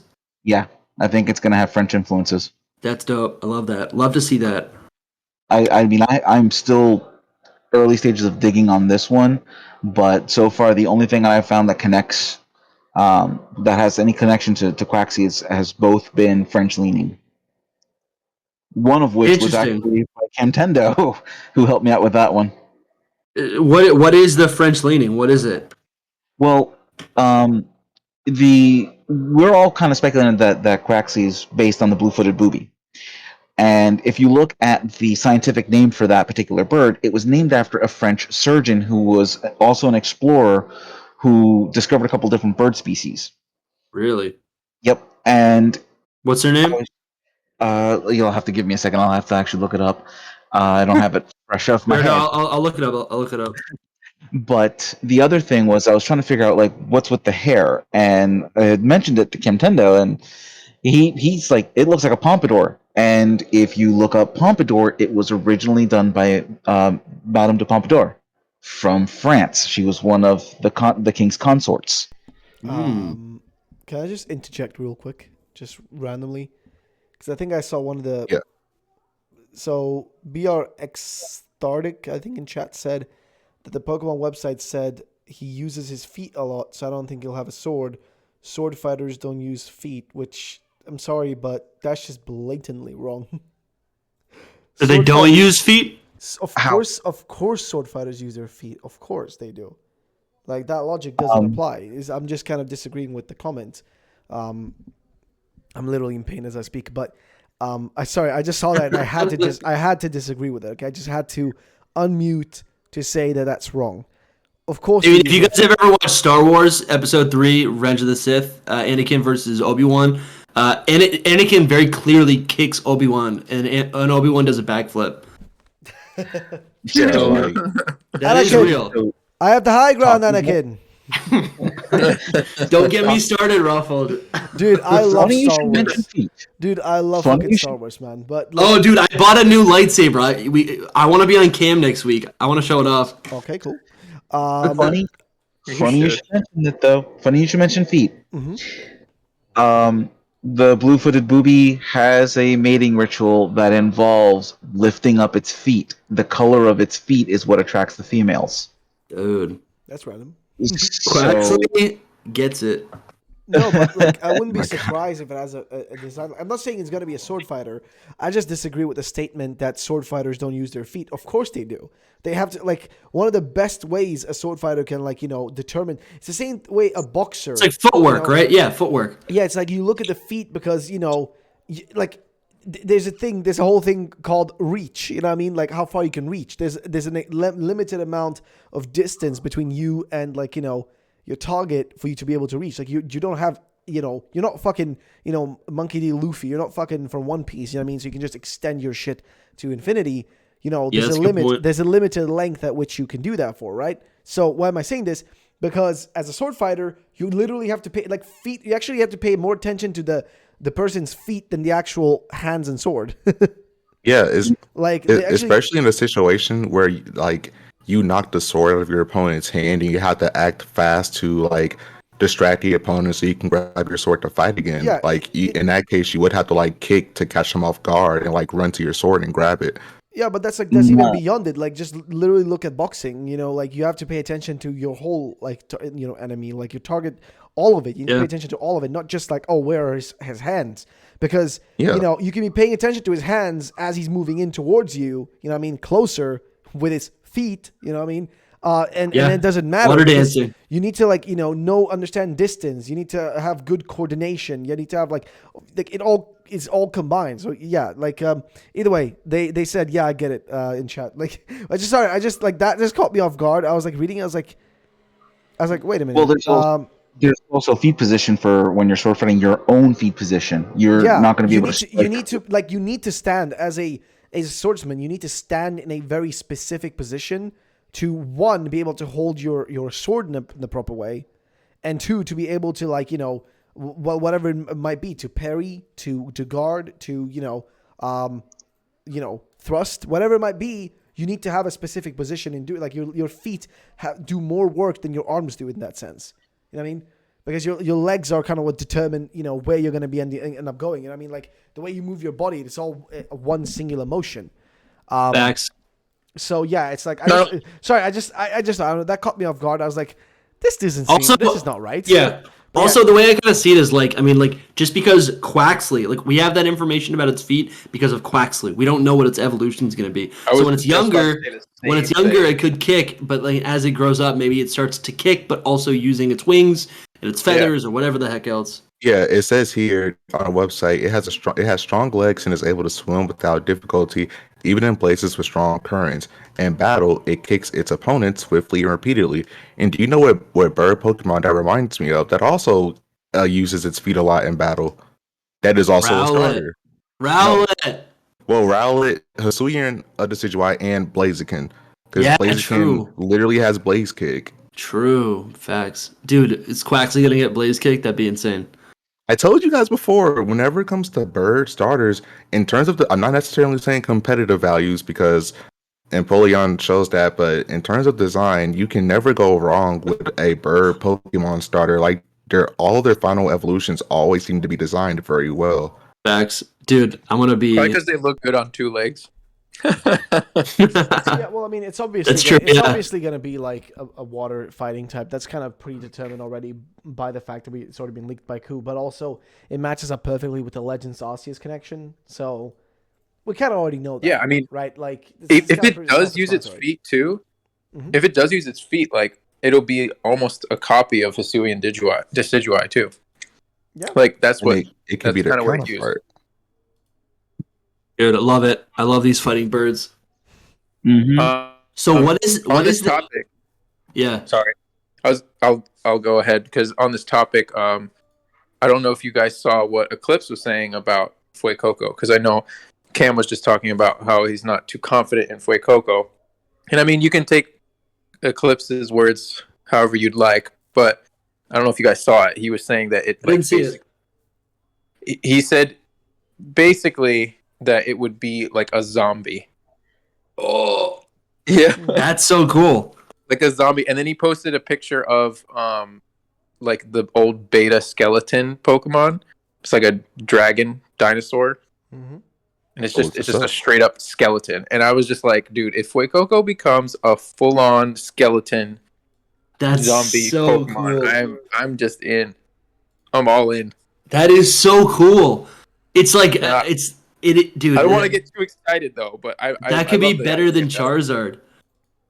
Yeah, that is so sick, dude. That is evil.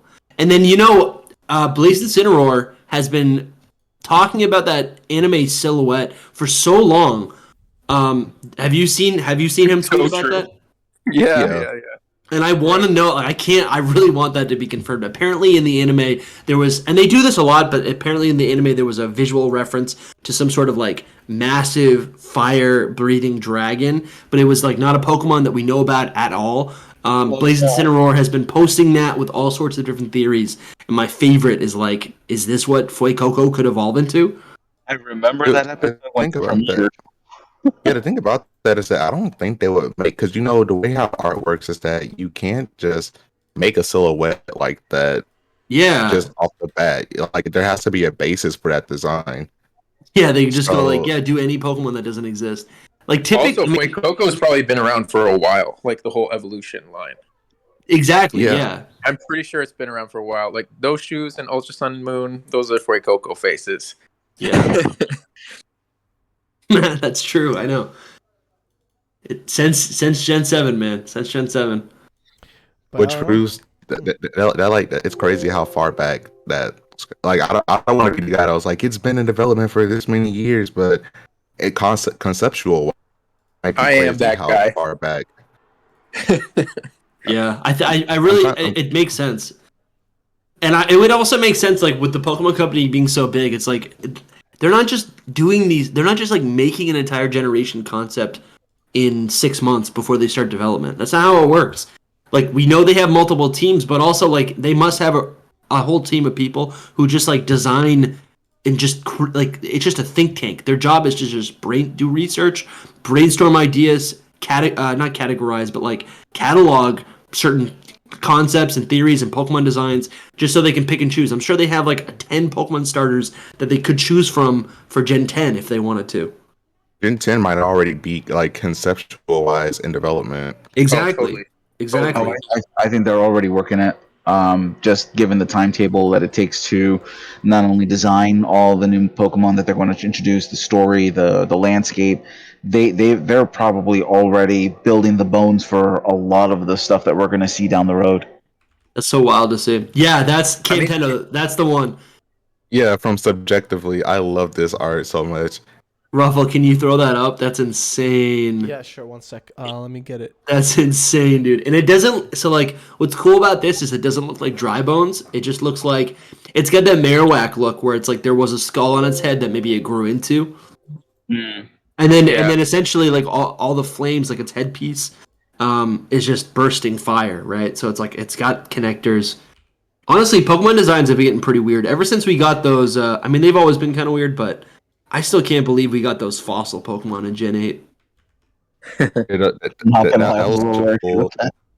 That was such a cool inspiration for a like a fossil manga, which brings the question. I really hope that I don't want the similar concept. I really hope that the Gen 8 fossils don't go back to the whole rock type aesthetic of like they have to have rock in the typing. Yeah. That's definitely an interesting point. I wonder. Do you guys? So we could either keep talking about riddles. I kind of want to get into the concept of like, and just talk out loud with you guys and think about this future and past Pokemon forms, because like it's starting to get the idea starting to like kind of spread like wildfire. I think wait, before we do that, isn't there one more cool riddle? Like he did the gym leader one in advance we can talk about for a bit. Yeah, I mean, I think that'd be short anyway. I think it's just a gym leader for sure, or a character. Yeah, I'm pretty and like what type do you guys think it is? Because me personally, I think it's a ghost type. Personally, I haven't given it too much thought, so I'm not sure. I think dark. You think dark type? Yeah, because of the whole soul thing. Yeah, when I heard that, I was like, oh yeah, ghost type, because like spirits and souls and stuff. Wait, are we talking about typing of Fuecoco?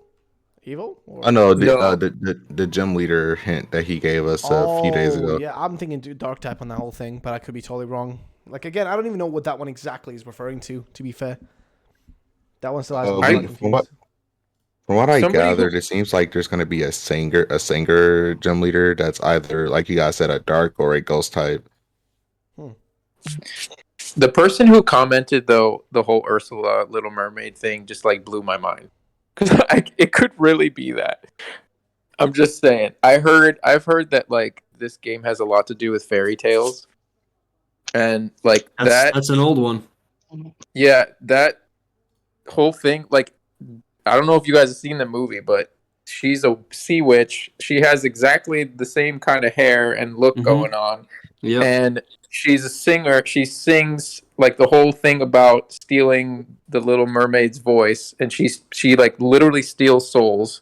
And the song that she sings is poor unfortunate soul. Poor unfortunate souls. That's like literally what she sings.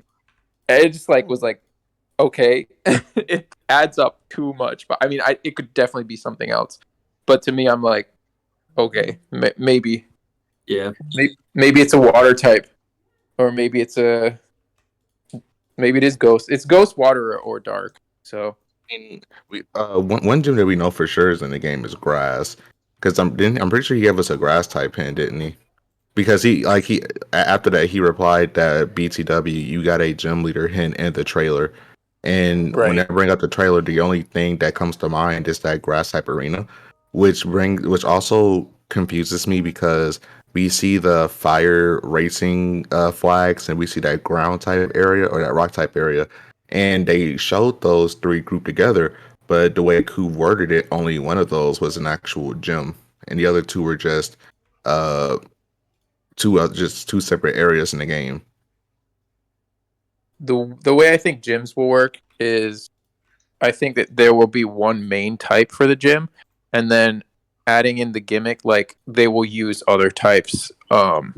Like maybe one of their mons can like add a type to their already existing type, like their last Pokemon. Maybe he gets to use the gimmick. Yeah, exactly, and it adds the type to it, kind of thing. So I think maybe that's the themes that you're seeing, but I think ultimately the gyms will still be like one primary type.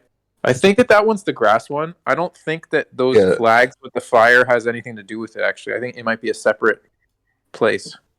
Yeah, that's after what Ku said. I think that just might be a separate place in general. It might be just a racing mini game that we can do with the co-op feature. Yep, exactly. Or it could have to do with the same gym, but you do it before it.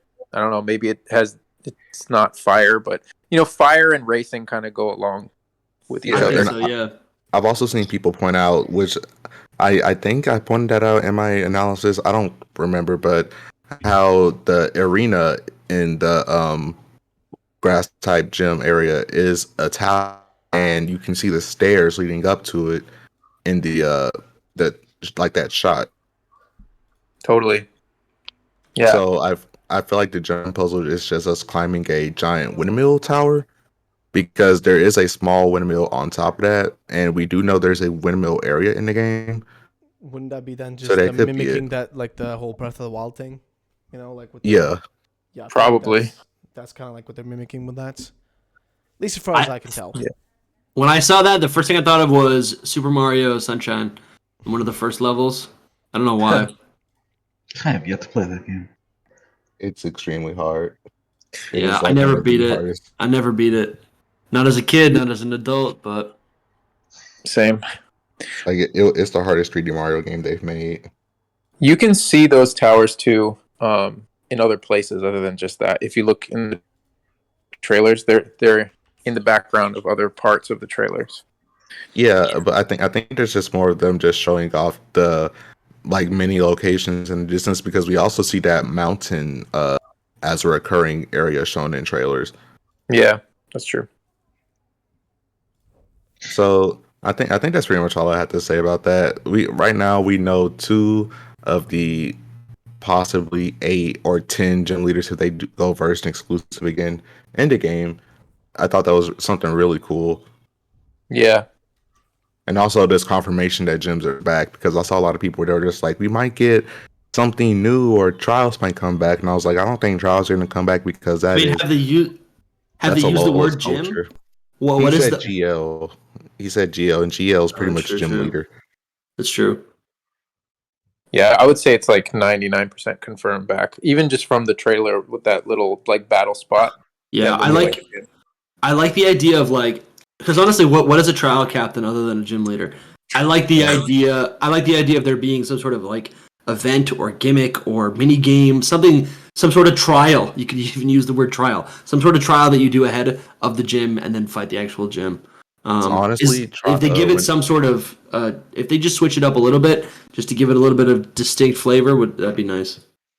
Yeah, the only difference between a child captain and a gym leader is that when it came to the trials were just puzzles with like the actual gym battle being the totem you fight.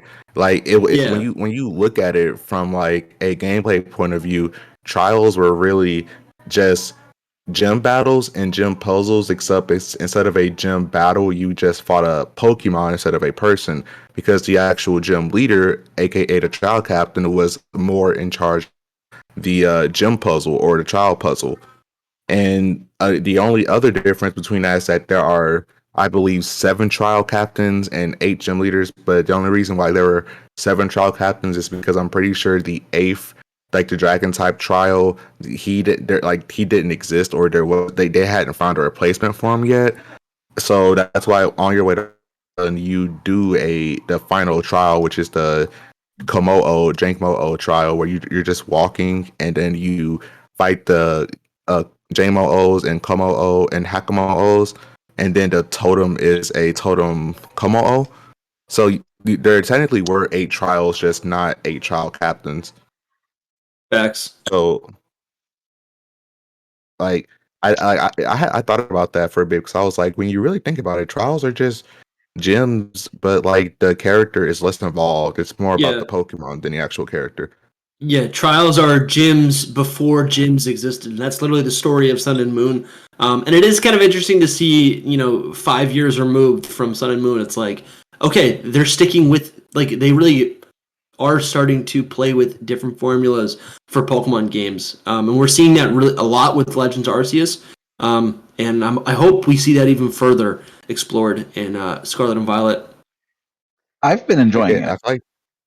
I feel like they might do it again, but in a legend style game, because I think they've noticed that when it comes to gym leaders and characters, especially with the popularity of like a lot of the Gen 8 gym leaders, that they really introduce these characters. Because I don't know if you guys noticed, but like Lily, well, even though she's not a gym leader, but like Raihan, for some reason, he's just extremely popular in Japan to the point where he has like a 120 something dollar figurine of himself that's on sale almost all the time, and like it's like almost always selling out because of its popularity. He's I a cool think guy. they realized Yeah, I think they realized that characters and Pokemon are just as valuable market wise than like Pokemon is, especially with the success of Pokemon Masters.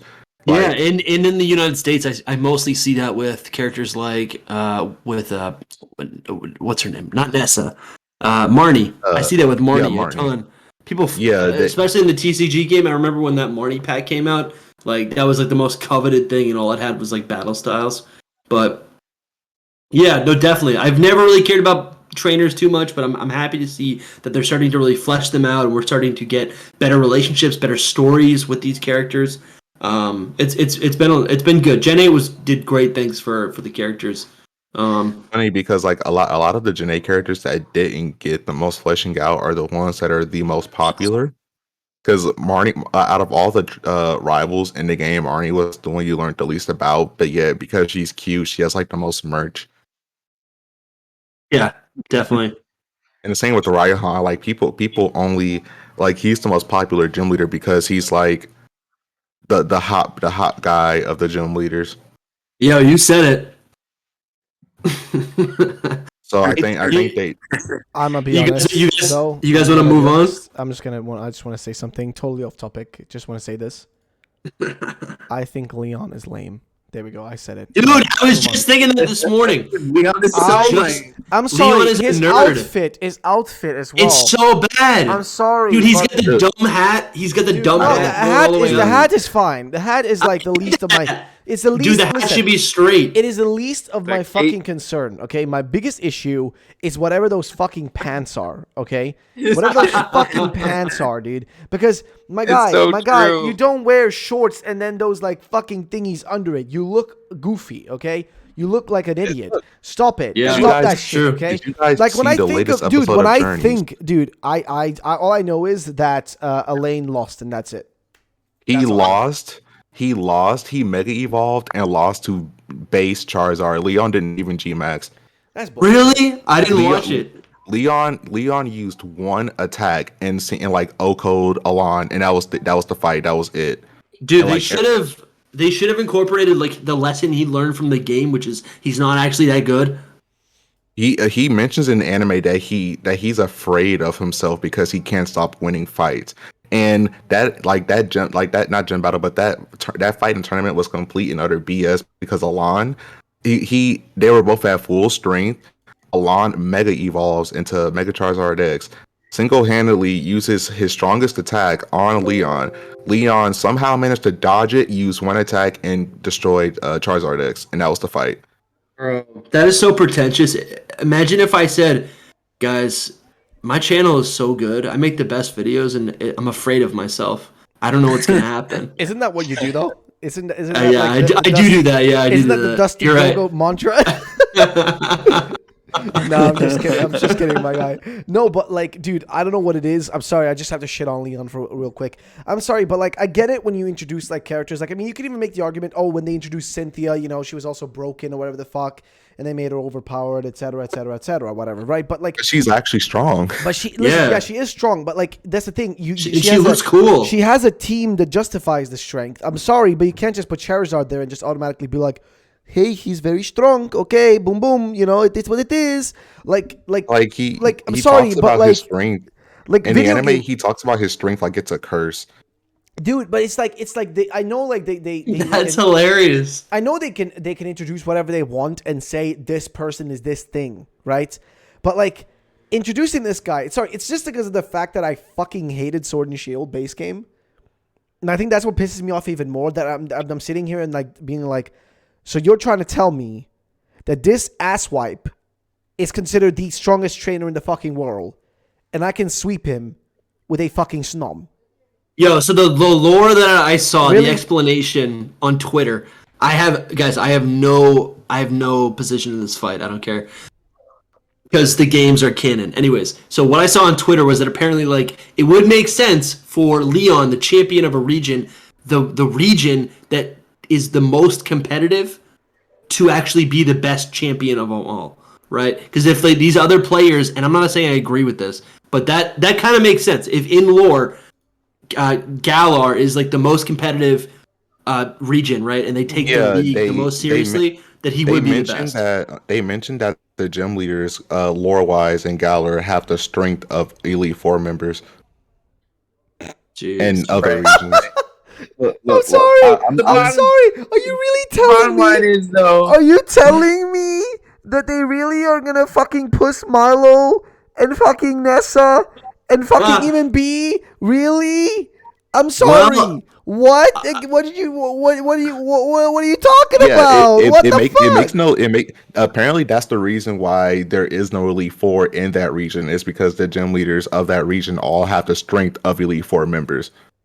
Well, hopefully Generation 9 canonizes that gym leaders like select which Pokemon they want to use depending on how many badges you have.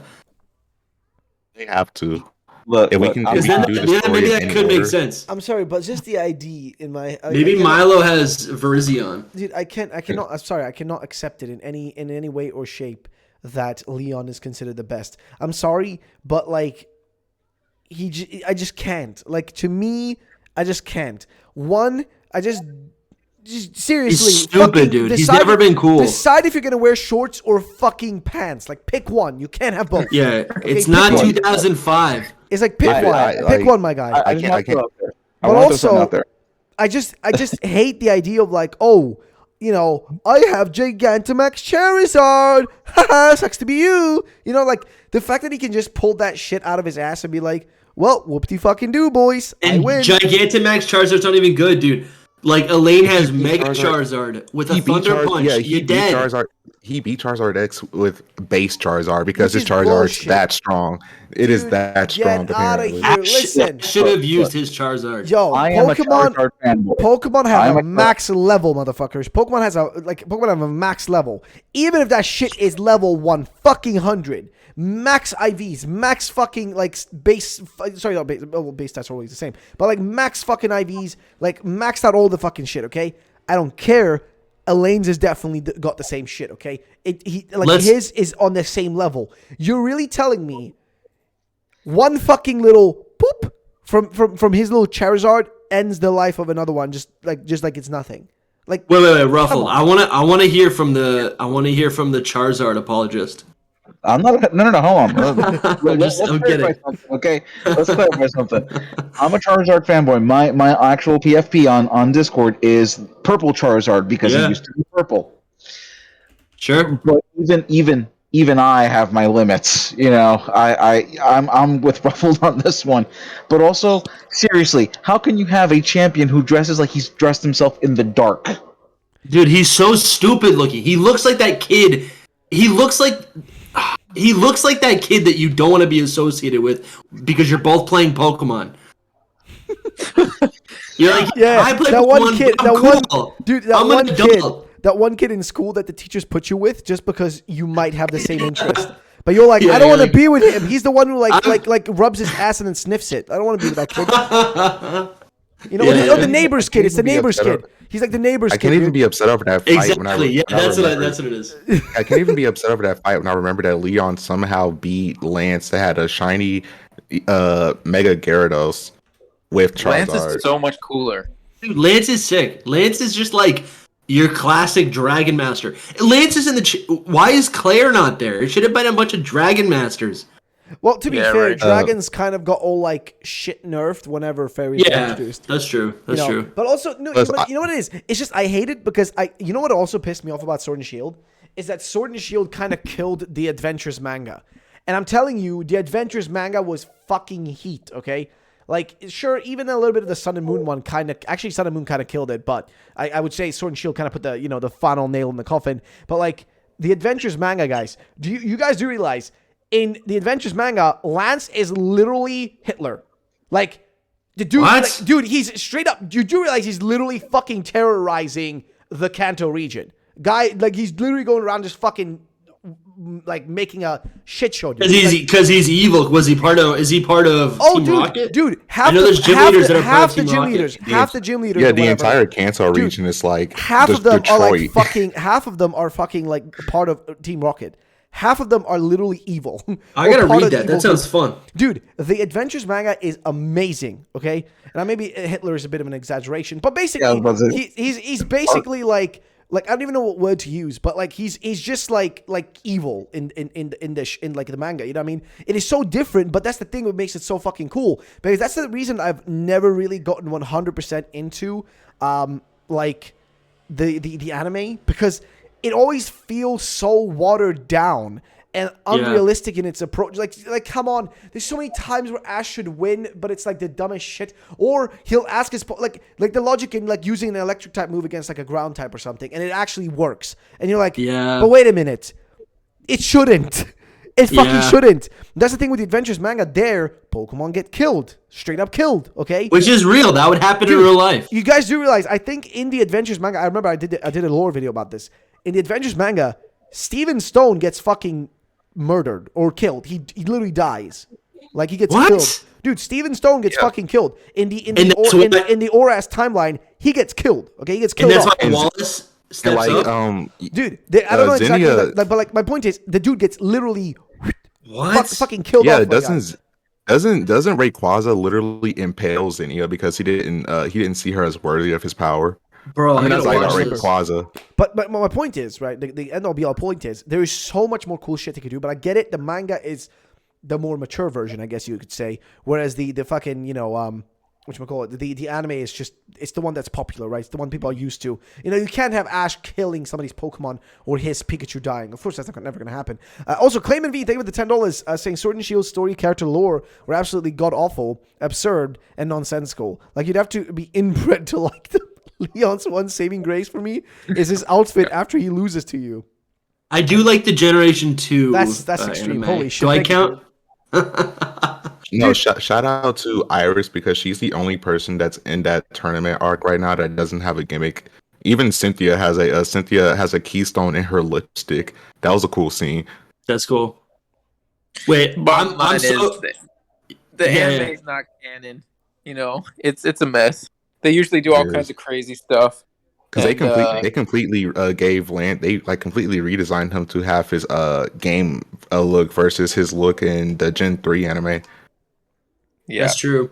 and then Leon looks like a fool. That's it. He looks That's all so there is. stupid. He's got like puff balls. In the games Ugh. and in the anime, they could have just made him look cooler. Like if he's really gonna be that big and bad, then he should be that big and bad. But that's the Not thing. just- I don't know. It's not even about just the way he looks. He's It's like just a rival character. I don't know. I'm just sorry, but like there's no build up towards him. It's just he's the big baddie. He's the best one. Everybody else sucks donkey dick. And it's just I hate the idea that like he's totally undefeated.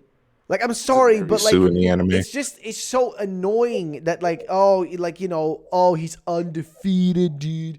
Nobody's ever beaten him. Like I just hate that idea. I hate when they make somebody that's like just impossible, right? But then of course we know they're not like fucking that good. That's the problem. If there was like genuinely like if they were like to say like Cynthia, if they were to hypothetically say like, oh, Cynthia is the undefeated like, you know, world champion, blah blah blah blah, and then you play the game and you're like, oh shit, I couldn't beat her after 10 times. Fuck me, yeah, she is really good, right? She is really strong. Then I would be like, okay, you know what? She got to fist the theme. You can sweep Leon any fucking time. I'm so glad Sucks donkey dick, Ruffled okay? Rowlet's feeling better. Yeah, right. Right? Dude, I'm sorry. I had to put this out. We mentioned Leon, and it's like I'm sorry, man. I had to he's put been something healed. on. I had to put something on. Dude, I'm in literally Nah, pain. I'm somebody, literally somebody pain should as a clip. bitch. Somebody should just clip this entire thing. This is the episode I'll be clipping. Yeah, Sid said, but who's really playing Pokemon for the story? Fair point. I like this. I play it for the story sometimes because I sometimes played for the the story can adventure. get really I good. played for the adventure, my guy. I played for the adventure. That's why I played. The story's a part of the adventure, but like, True. I play it for the plot. Unless it's like Gen 8 where the plot was just so bad that you can't enjoy it. For me, it's like I like the plot is just there to give structure to the story, the adventure, as Ruffled would say. But honestly, like I think we talked about this in previous episodes. Like I think the reason why I'm able to replay old games infinite amount of times is because I can just button mash through all the dialogue and the exposition. Where these newer games, it really tries to like make it a lot like immersive or cinematic, and that honestly takes me out of the adventure that I'm trying to just grind out. I guess A skip cutscene option is like so needed like so much. I mean, the thing is, Yeah. I plan to at least like with Scarlet and Violet, at least like play through the story a little bit more and actually try to enjoy it. But like, I'm sorry, Sword and Shield is just so fucking boring. Like For me, the last memorable character in any story for me has been Anne. That's honestly the last game I can recall where I actually enjoyed following what's going on with one of the side characters. Since Yeah, then, and is cool because he's what's the word? I don't know. Like you're unsure what his motives are. I would also say like His motives are I would say a decent one as well as Zinnia as well. Zinnia. I would say Zinnia is also an arguably like pretty decent one, you know. Clayman, thank you with $5 says, I'm 1000% over the conversation that the story is not important. If it were that the case, get rid of it completely and just just shove random showdown battles down. Well, I mean, you're not wrong. I mean, listen, the story, yes, listen. It's just that the problem is Pokemon stories have never been too deep. Like, I mean, sure, maybe like the times they have been deeper has been like, well, Black and White 2, etc. Like, you know, that's when it has been deeper. It's just the problem is the last few have been pretty dog shit. It's not the story that matters. I think it's the world that matters, right? Yeah, and like, but that's the thing. They went to an extreme. It's like you wouldn't strip it down. It's like the story doesn't matter, so forget it and just do a ROM hack. That's really what you're asking for. Yeah, there's an amount of world building, but that doesn't mean the story shouldn't be bad. Like the story has to be. Yeah, like for example, Pokemon Black and White, the story got deep at some points, but it was like still Pokemon at the end of the day. And even with Sun and Moon, like the story was pretty intense at some times, but at the end of the day, it's still Pokemon. It's not gonna have like they can imply certain things, but it's not gonna have like somebody's just gonna straight out say death. Even though technically Lily did mention death a few times, but it's like it's what we were saying. It's what we were saying, Dusty. It's like the fact that like it's not really about like the story, it's about the world around the story, right? Because I feel like more is told you story-wise about Pokemon and stuff in like their Pokedex entries, in talking to characters, shit like that. Like I feel like that's more where like the Pokemon story happens rather than like the play-by-play as you're playing through the base game, right? Like I feel like as you're playing through the base game, like that's where the story, like the handholdy story exists, where it's just kind of like, you know, there. But like I feel like the interesting stuff is what happens kind of outside the main plot. Oftentimes, not all the time, but oftentimes. A good example of that is back in Gen 7, how you read the story of the Pikachu and I can't remember the other two Pokemon, but you see those same Pokemon frozen during the Lusamine cutscene, and it mentions how those three Pokemon went off on a journey and they haven't been seen since. And then you do the Lusamine segment and you see those exact three Pokemon frozen in her collection of Pokemon that she thought was cute to her. So she like preserved them, and I thought that was pretty dark. that one messed with me for a little bit.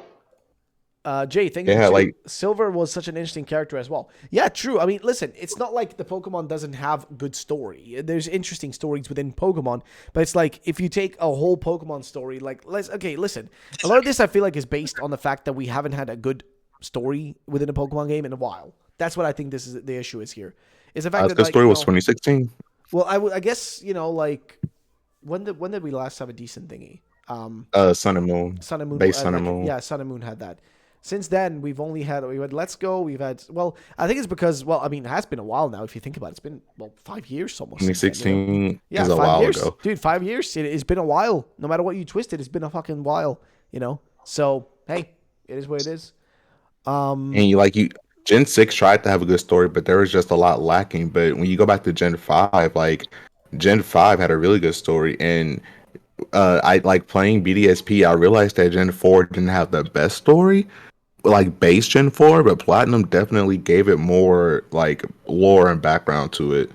And even I guess Legends had a good story, but it was more or less the after like the whole post game follow thing, because base PA was it was a mystery that never got like resolved until the Bolo segment happens, when he straight up says, "Yes, I'm the reason all the crazy stuff is, and I'm the reason why you were indirectly sent here to try to stop me." Oh, I think it's a good point by Sid Hero. Think of it too, by the way. It says, to me, the story is my experience with the game. Just saying. Yeah, that's fair. I mean, that's fair. Everybody has a different different way true. of playing the game. I guess PLA were like PLA did it pretty well, but again, dude, I'm sorry, but Sword and Shield has kind of like muddled. Again, the issue is Sword and Shield for me. It's just Sword and Shield was the last mainline Pokemon game that was like a new gen, right? That was a previous generation that was introduced, and that did a horrible job, I think. Because in terms of execution of story, dude, it did. Opposite Heroes like example, like for me, I think a lot of people like say Johto has a really bad story, and I would agree that it's very simplistic and it's literally just the remnants of Team Rocket are just like causing trouble, right? That's the story of Generation 2. But there's so many there's so many iconic things, and it's like not there's so many iconic like areas of the world or characters, or also I think there's the game is built around like time, days of the week. There's like days of the week adventures and like things that only pop up once every day. And I feel like that's part of the adventure where you kind of create your own story. I think Soul got disconnected. Yeah, I think he got disconnected. Yeah. But there he is.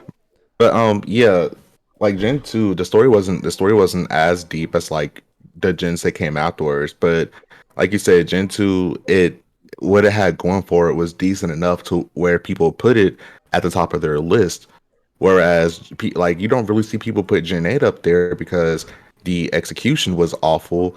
The characters didn't really do much, and the only character that tried to do something was Sonya. But when Sonya showed up, it was very annoying because in previous Pokemon games, there are multiple characters giving you lore and background to the region, but in Sword and Shield case, that was Sonya's entire character. She was just there for the sake of execution whenever you needed a break. And I think a big factor in this is that the whole point of Gen 8 was that they wanted you to stray away from the lore of the region and only do the gym stuff, because the gym stuff was the focus of the game. But because of that, the actual mythology and lore of the Pokemon in this region just suffer, because remember how that one part in the game where all the crazy Dynamax stuff was happening around our region, and when you and Hop are like, "Yo, let's go take care of that," and then you walk out and Leon's like, "Don't worry, I did it because I'm the strongest, and that's my thing." Like, there's so many cut corners in Generation 8. Yeah, and in any other Pokemon game, you would have taken care of that problem. And maybe like in Gen 4, Cynthia would join you sometimes to stop the stuff. And even in Black and White too, like would help you during some Team Plasma segments. And this was before we knew she was a champion. And it's just like, you know what it is. And what is it? Go on. I'm gonna add to it afterwards. Go on. Oh, I was just gonna say, in previous games, even with the Lance thing in Gen 2, like when that was like one of the big climaxes of the game when you go with Lance to that hidden that like in Cyanwood Town or Cyanwood City, when you go to that Team Rocket base and stop the electrodes and stuff, you helped the champion in previous games. But in Gen 8, they wanted you to only focus on the gym battles to the point to where the rest of like the game's overall story suffered because Leon was doing a story in your place. You were just only meant to focus on one thing. So when the whole Eternatus thing happens, we don't know what the like. Even though we're the ones that stop it, we don't know what to do because we didn't get to learn this information. Yeah. For all we know, Leon did because Leon is the character. He's the main character in the background doing our job for us that we're supposed to be doing. And that's Probably why giving it too much credit, but I feel like with the whole Leon thing and the fact that we weren't a part of everything is, I think there was a story there where Leon is a pawn of Chairman Rose. And I don't know, I can't remember if that's intentional or if I'm giving them too much credit, but that's how I always read into it. He technically was because Rose was the one that sponsored him. And B, that's why B was very full of himself because he was like, I was sponsored by the person that sponsored the champion. So I'm basically set and you aren't. So There's a couple of things that always stood out to me with Gen 8. And partially was that there were sections, and including the story, that it felt like they were just trying to make that deadline. Because when you take base Gen 8 and you put that up next to the DLCs feel way more polished than the main game does. When I think of Sword and Shield, I think of the DLC, which is kind of sad. I had some great moments. That summer when we first got access to the Olive Armor, that felt magical. I love that moment of just waking up and the DLC launched and being on the eShop trying to refresh the eShop, waiting for the download page to show up and stuff. And DLC then, was great. Yeah, I also like that. You can go. I was gonna say I also like the fact that the DLC went back and said, "Hey, don't forget, we still have these other areas that you have to go do something in to continue this aspect of the DLC with the regional trio." Yeah, they didn't do it enough though, because they should have patched in the following Pokemon into the entire area of the wild area. I do like how they executed the roaming legendaries in that game, like Draco said, because out of those three, my favorite was definitely Articuno because he did like the shadow clone thing when you managed to catch him. Then you have to spot the difference before you can actually encounter it. Yeah. My least favorite of those three were Moltres because I'm pretty sure when you catch up the Moltres, he just gets mad and he attacks you. And for Zapdos, it's just a race that you have to catch him off guard. How much longer do you guys want to go? Because I would like to talk about the potential future and past forms. We could save it for another date. Well, I mean, there was something Ruffle wanted to say. No, I just wanted to input really quickly in the last point, and then we can, I guess. Oh, sure. Sorry. And do we just want to end it after that, or because again, otherwise we're gonna end up running again 3 hour long, which. Oh, that's true. Yeah. Yeah, but I did bring something to talk about, but if you guys got to cut it, that's fine. Oh yeah, no. Let's do it. Let's do it next week. We still have 30 minutes, we can go for if we want to get to that 3 hour mark, but. Otherwise, we can cut it here and we can do it next week. And you can join us again, Draconis, if you want to. Because I don't think we have a planned guest for next week yet. But, yeah. We'll figure it out. Yeah, we'll figure it out. But, no, I was just going to input really quickly about the thingy. The thing that I noticed about specifically Sword and Shield compared to previous games as well is that every previous game, as far as I remember, had, some... And I think even Sun and Moon to some extent, yes and no.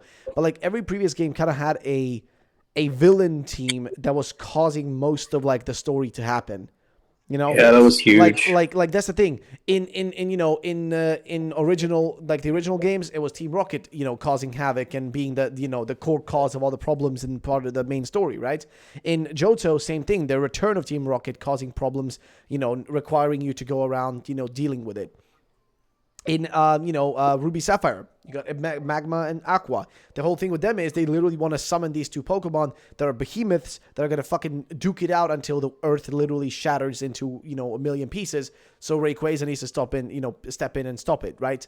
That's what makes that story interesting. Gen 4, you got a man who literally wants to create a new universe, right? So each one of those has these evil teams that kind of have these crazy goals, like, Mewtwo with Team Rocket, fucking, etc., etc., like Groudon Kyogre with Team Magma Aqua. It's like they have these like overarching thingies. Sun and Moon did have Team Skull, which had less of an impact. They were just kind of more like thugs that were just kind of there. Yeah, but you had the when, Ether when you look on it Foundation. deeper, yeah, Aether Foundation was paying Team Skull also, Yeah. and supplying them behind closed doors. Yeah. And Lusamine paid Guzma to keep an eye on Gladion.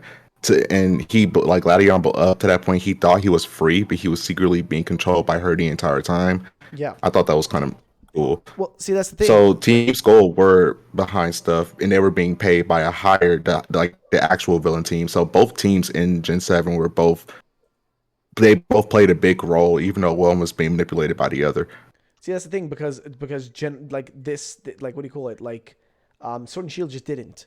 Like Team Yell don't do anything. Yeah. They have no impact on the story whatsoever. Like, they don't do anything. And the only person who's evil is like Rose, but like literally there's nothing about him. He just pops in a few times, and then at the end it's just, oh, he's evil. Cool. He's the bad guy. Boo-hoo. Big deal. Right? Yeah, the game never hints at his ability either. They made him like it was a very bad attempt at a twist villain, because he does nothing evil in the background. He's very, very kind to you, and not even the suspicious kind. He acts like that very cringe uncle that you have, and then like once the climax happens, it's just like, oh yeah, by the way, I'm evil, and like you're just like, when did you ever like you never gave us that implication at all. Even Volo gave us very vague hints. Rose didn't at all. Rose was just like I said, that uncle you meet, that uncle that you see at the barbecue that just tells you very, very, very bad dad jokes.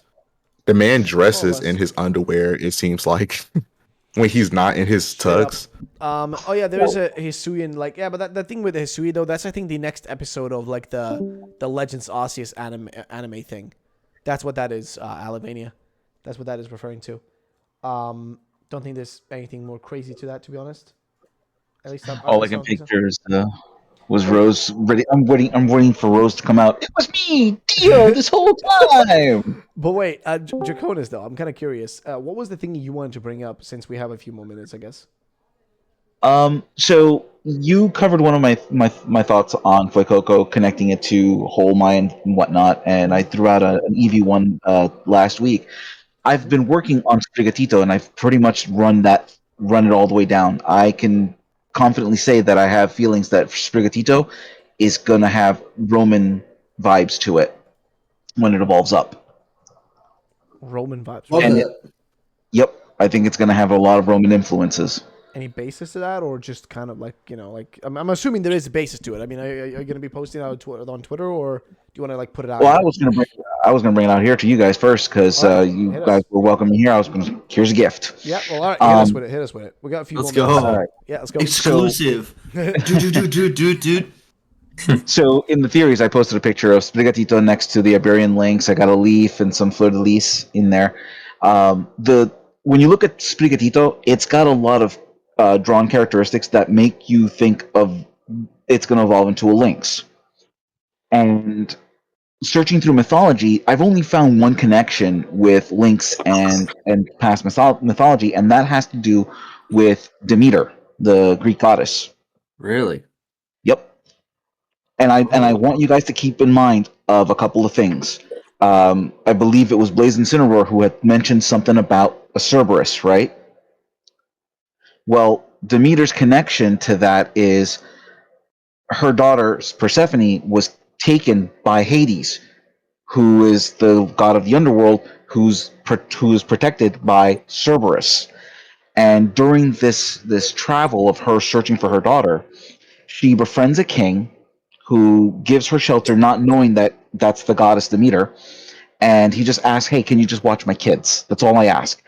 In thanks for being kind, she gave one of his sons a chariot to travel to spread the knowledge of agriculture and some magical seeds that will sprout no matter how desolate the land is. Now you've got that grass connection.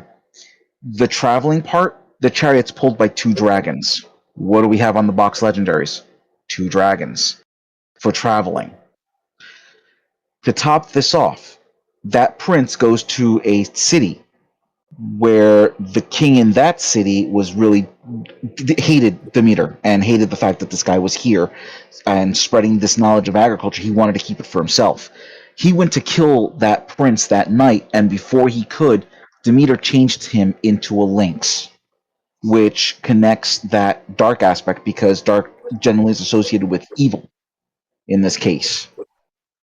So you've got that dark lynx connection with the Greek goddess. The story is written by a Roman poet named Ovid. And then taking this a step further, you've got that leaf pattern on Sprigatito's face, which I've found that it's connected to a tulip tree. And I didn't even know it was a tree. I Yeah, looked I it didn't up. even know it was a tree. But I always thought it was just a flower. And when I looked up the flower, when you think tulips, what's the first place you think of? Garden, Netherlands. Oh, sorry. my mom's house. The Netherlands. The Netherlands. Ruffle said the Netherlands, but Yeah. here's the thing: tulips actually come from Yeah, they're Turkey. they're not from Netherlands originally. Technically, so, they just imported it, and then I think they grow the most amount of tulips nowadays. I think they have the Yeah, better solution for it. well, they come from Turkey, and specifically, there's this big thing in Istanbul. But when you look in historically speaking, Istanbul used to be part of the Roman Empire. It used to be the capital of the Roman Empire. Really? Yeah, Yep. Constantinople, right? And Istanbul is also known as the city of cats. That's true. Let's see. Let's see. I got to check my notes real quick here because I have a couple of them here.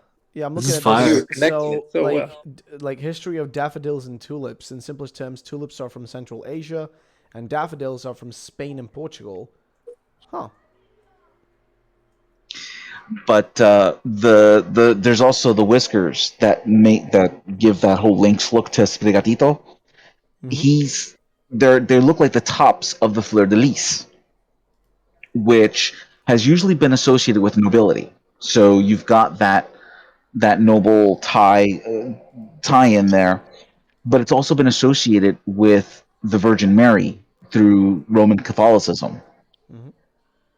So once again, you've got that Rome connection coming back to it because in this case, it's not so much as the religious aspect that it's associated with, but more the location. All of this is all stemming back to Rome.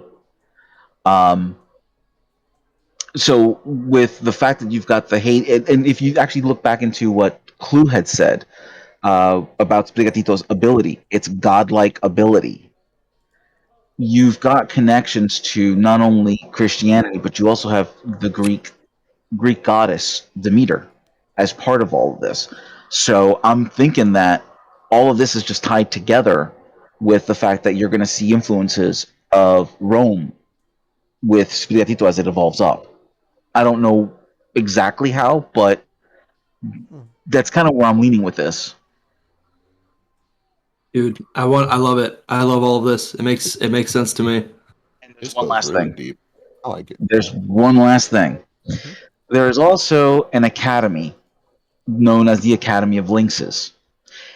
Do you guys want to take just a wild guess at where it's located at?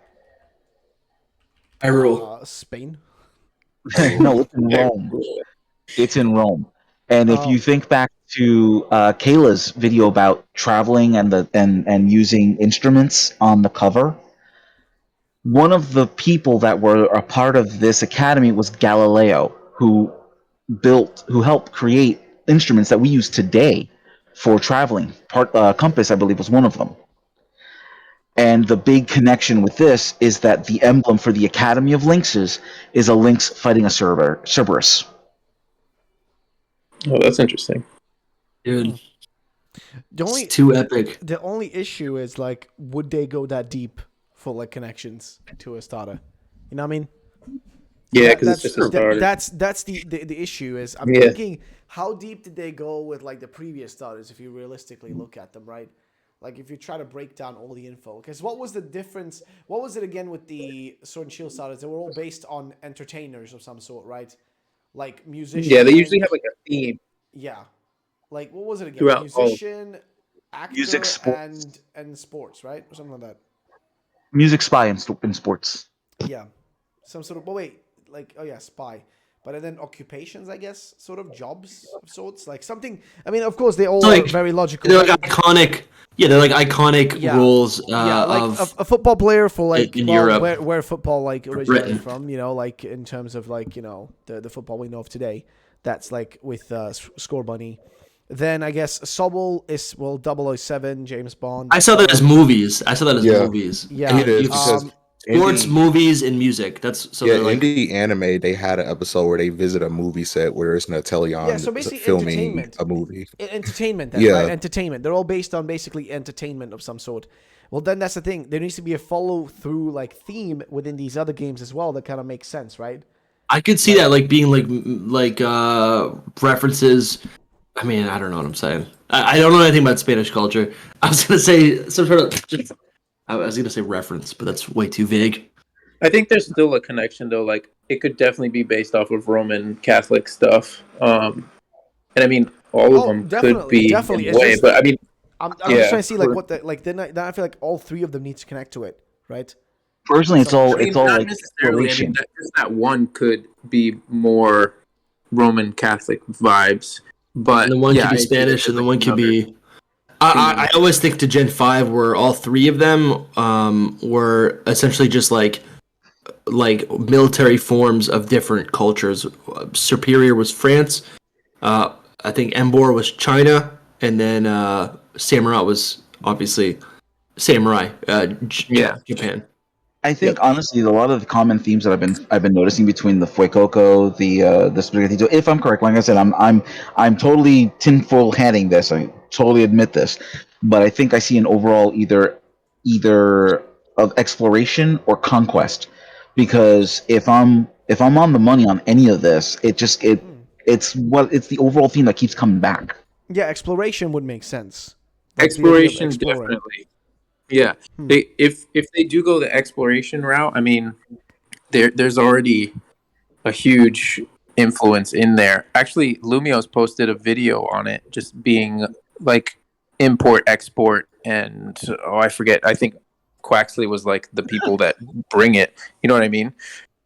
Because like basically, Fuecoco was import from South America, and Sprigatito's like export from Spain, Portugal, and then Quaxley like bringing them in the boats, right?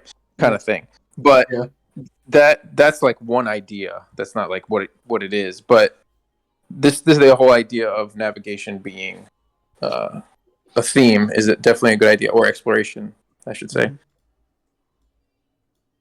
I mean, because from what I've discovered preliminary with Quaxley and the conquistadors of South America with the Mayan connection, its exploration just seems to keep coming back up. Even with the story of Demeter and Triptolemus, which is the prince's name, and the Roman Empire expanding out, they literally were going out exploring and just going to gather more land or information or knowledge or wealth, something. I have no doubt that exploration and navigation are like the themes of this game, just because it's the first open world game as well. Like the whole world is about exploring. The whole generation is about exploring. So I could see that in the starters for sure. And you take into fact that this is the first open world game. They want you to explore, so it would definitely fit. Yep.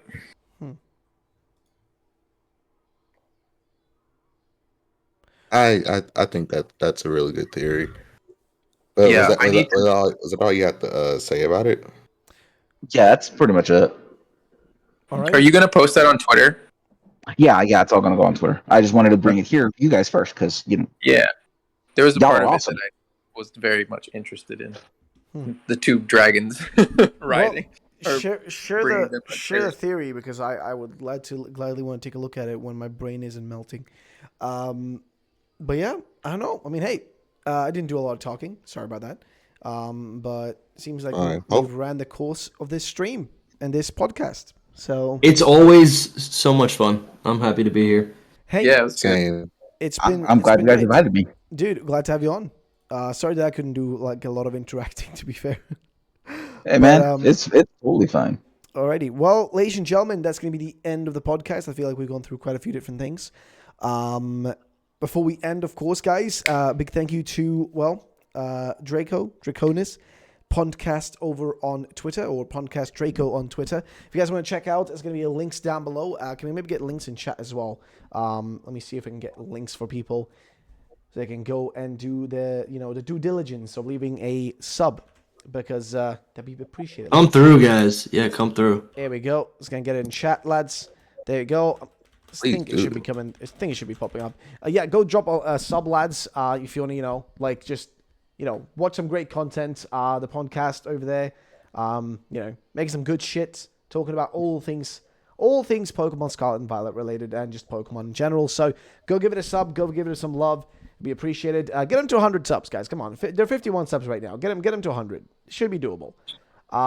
They can do it. 54 so far. I believe in chat. We do this every week. But yeah, so let me think. I think that's that, guys. Go check them out. Of course, check out the boys as per usual. Over on Twitter, you can find SoulSilverArt. Give him a follow. Get him to 11K followers. And then, of course, Camtendo, as per usual, pushing that 2K subs. Get him there, ladies and gents. You guys know where it is, what to do. And, of course, Dusty Go-Goat over on YouTube. Just search up Dusty Go-Goat. You will find him. Give him a sub. Getting close to that 10K. Dude, I'm trying to rival Soul Silver. I shot up to 500 on Twitter. I'm coming for you, man. Oh, boy. I made it to 200 the other day. I've been having fun over on Twitter. I've barely been posting, to be honest. But yeah, go check them all out. For me, you don't need to. You're already here. Doesn't matter. So yeah, that's that. Either way, ladies and gents, check them all out. Links will be down and below if you're watching this in the VOD format over on the main channel for the Pokemaniacs. So yeah, thank you all. Thank you to the lads for joining, and thank you guys for watching. That's it. See you next time.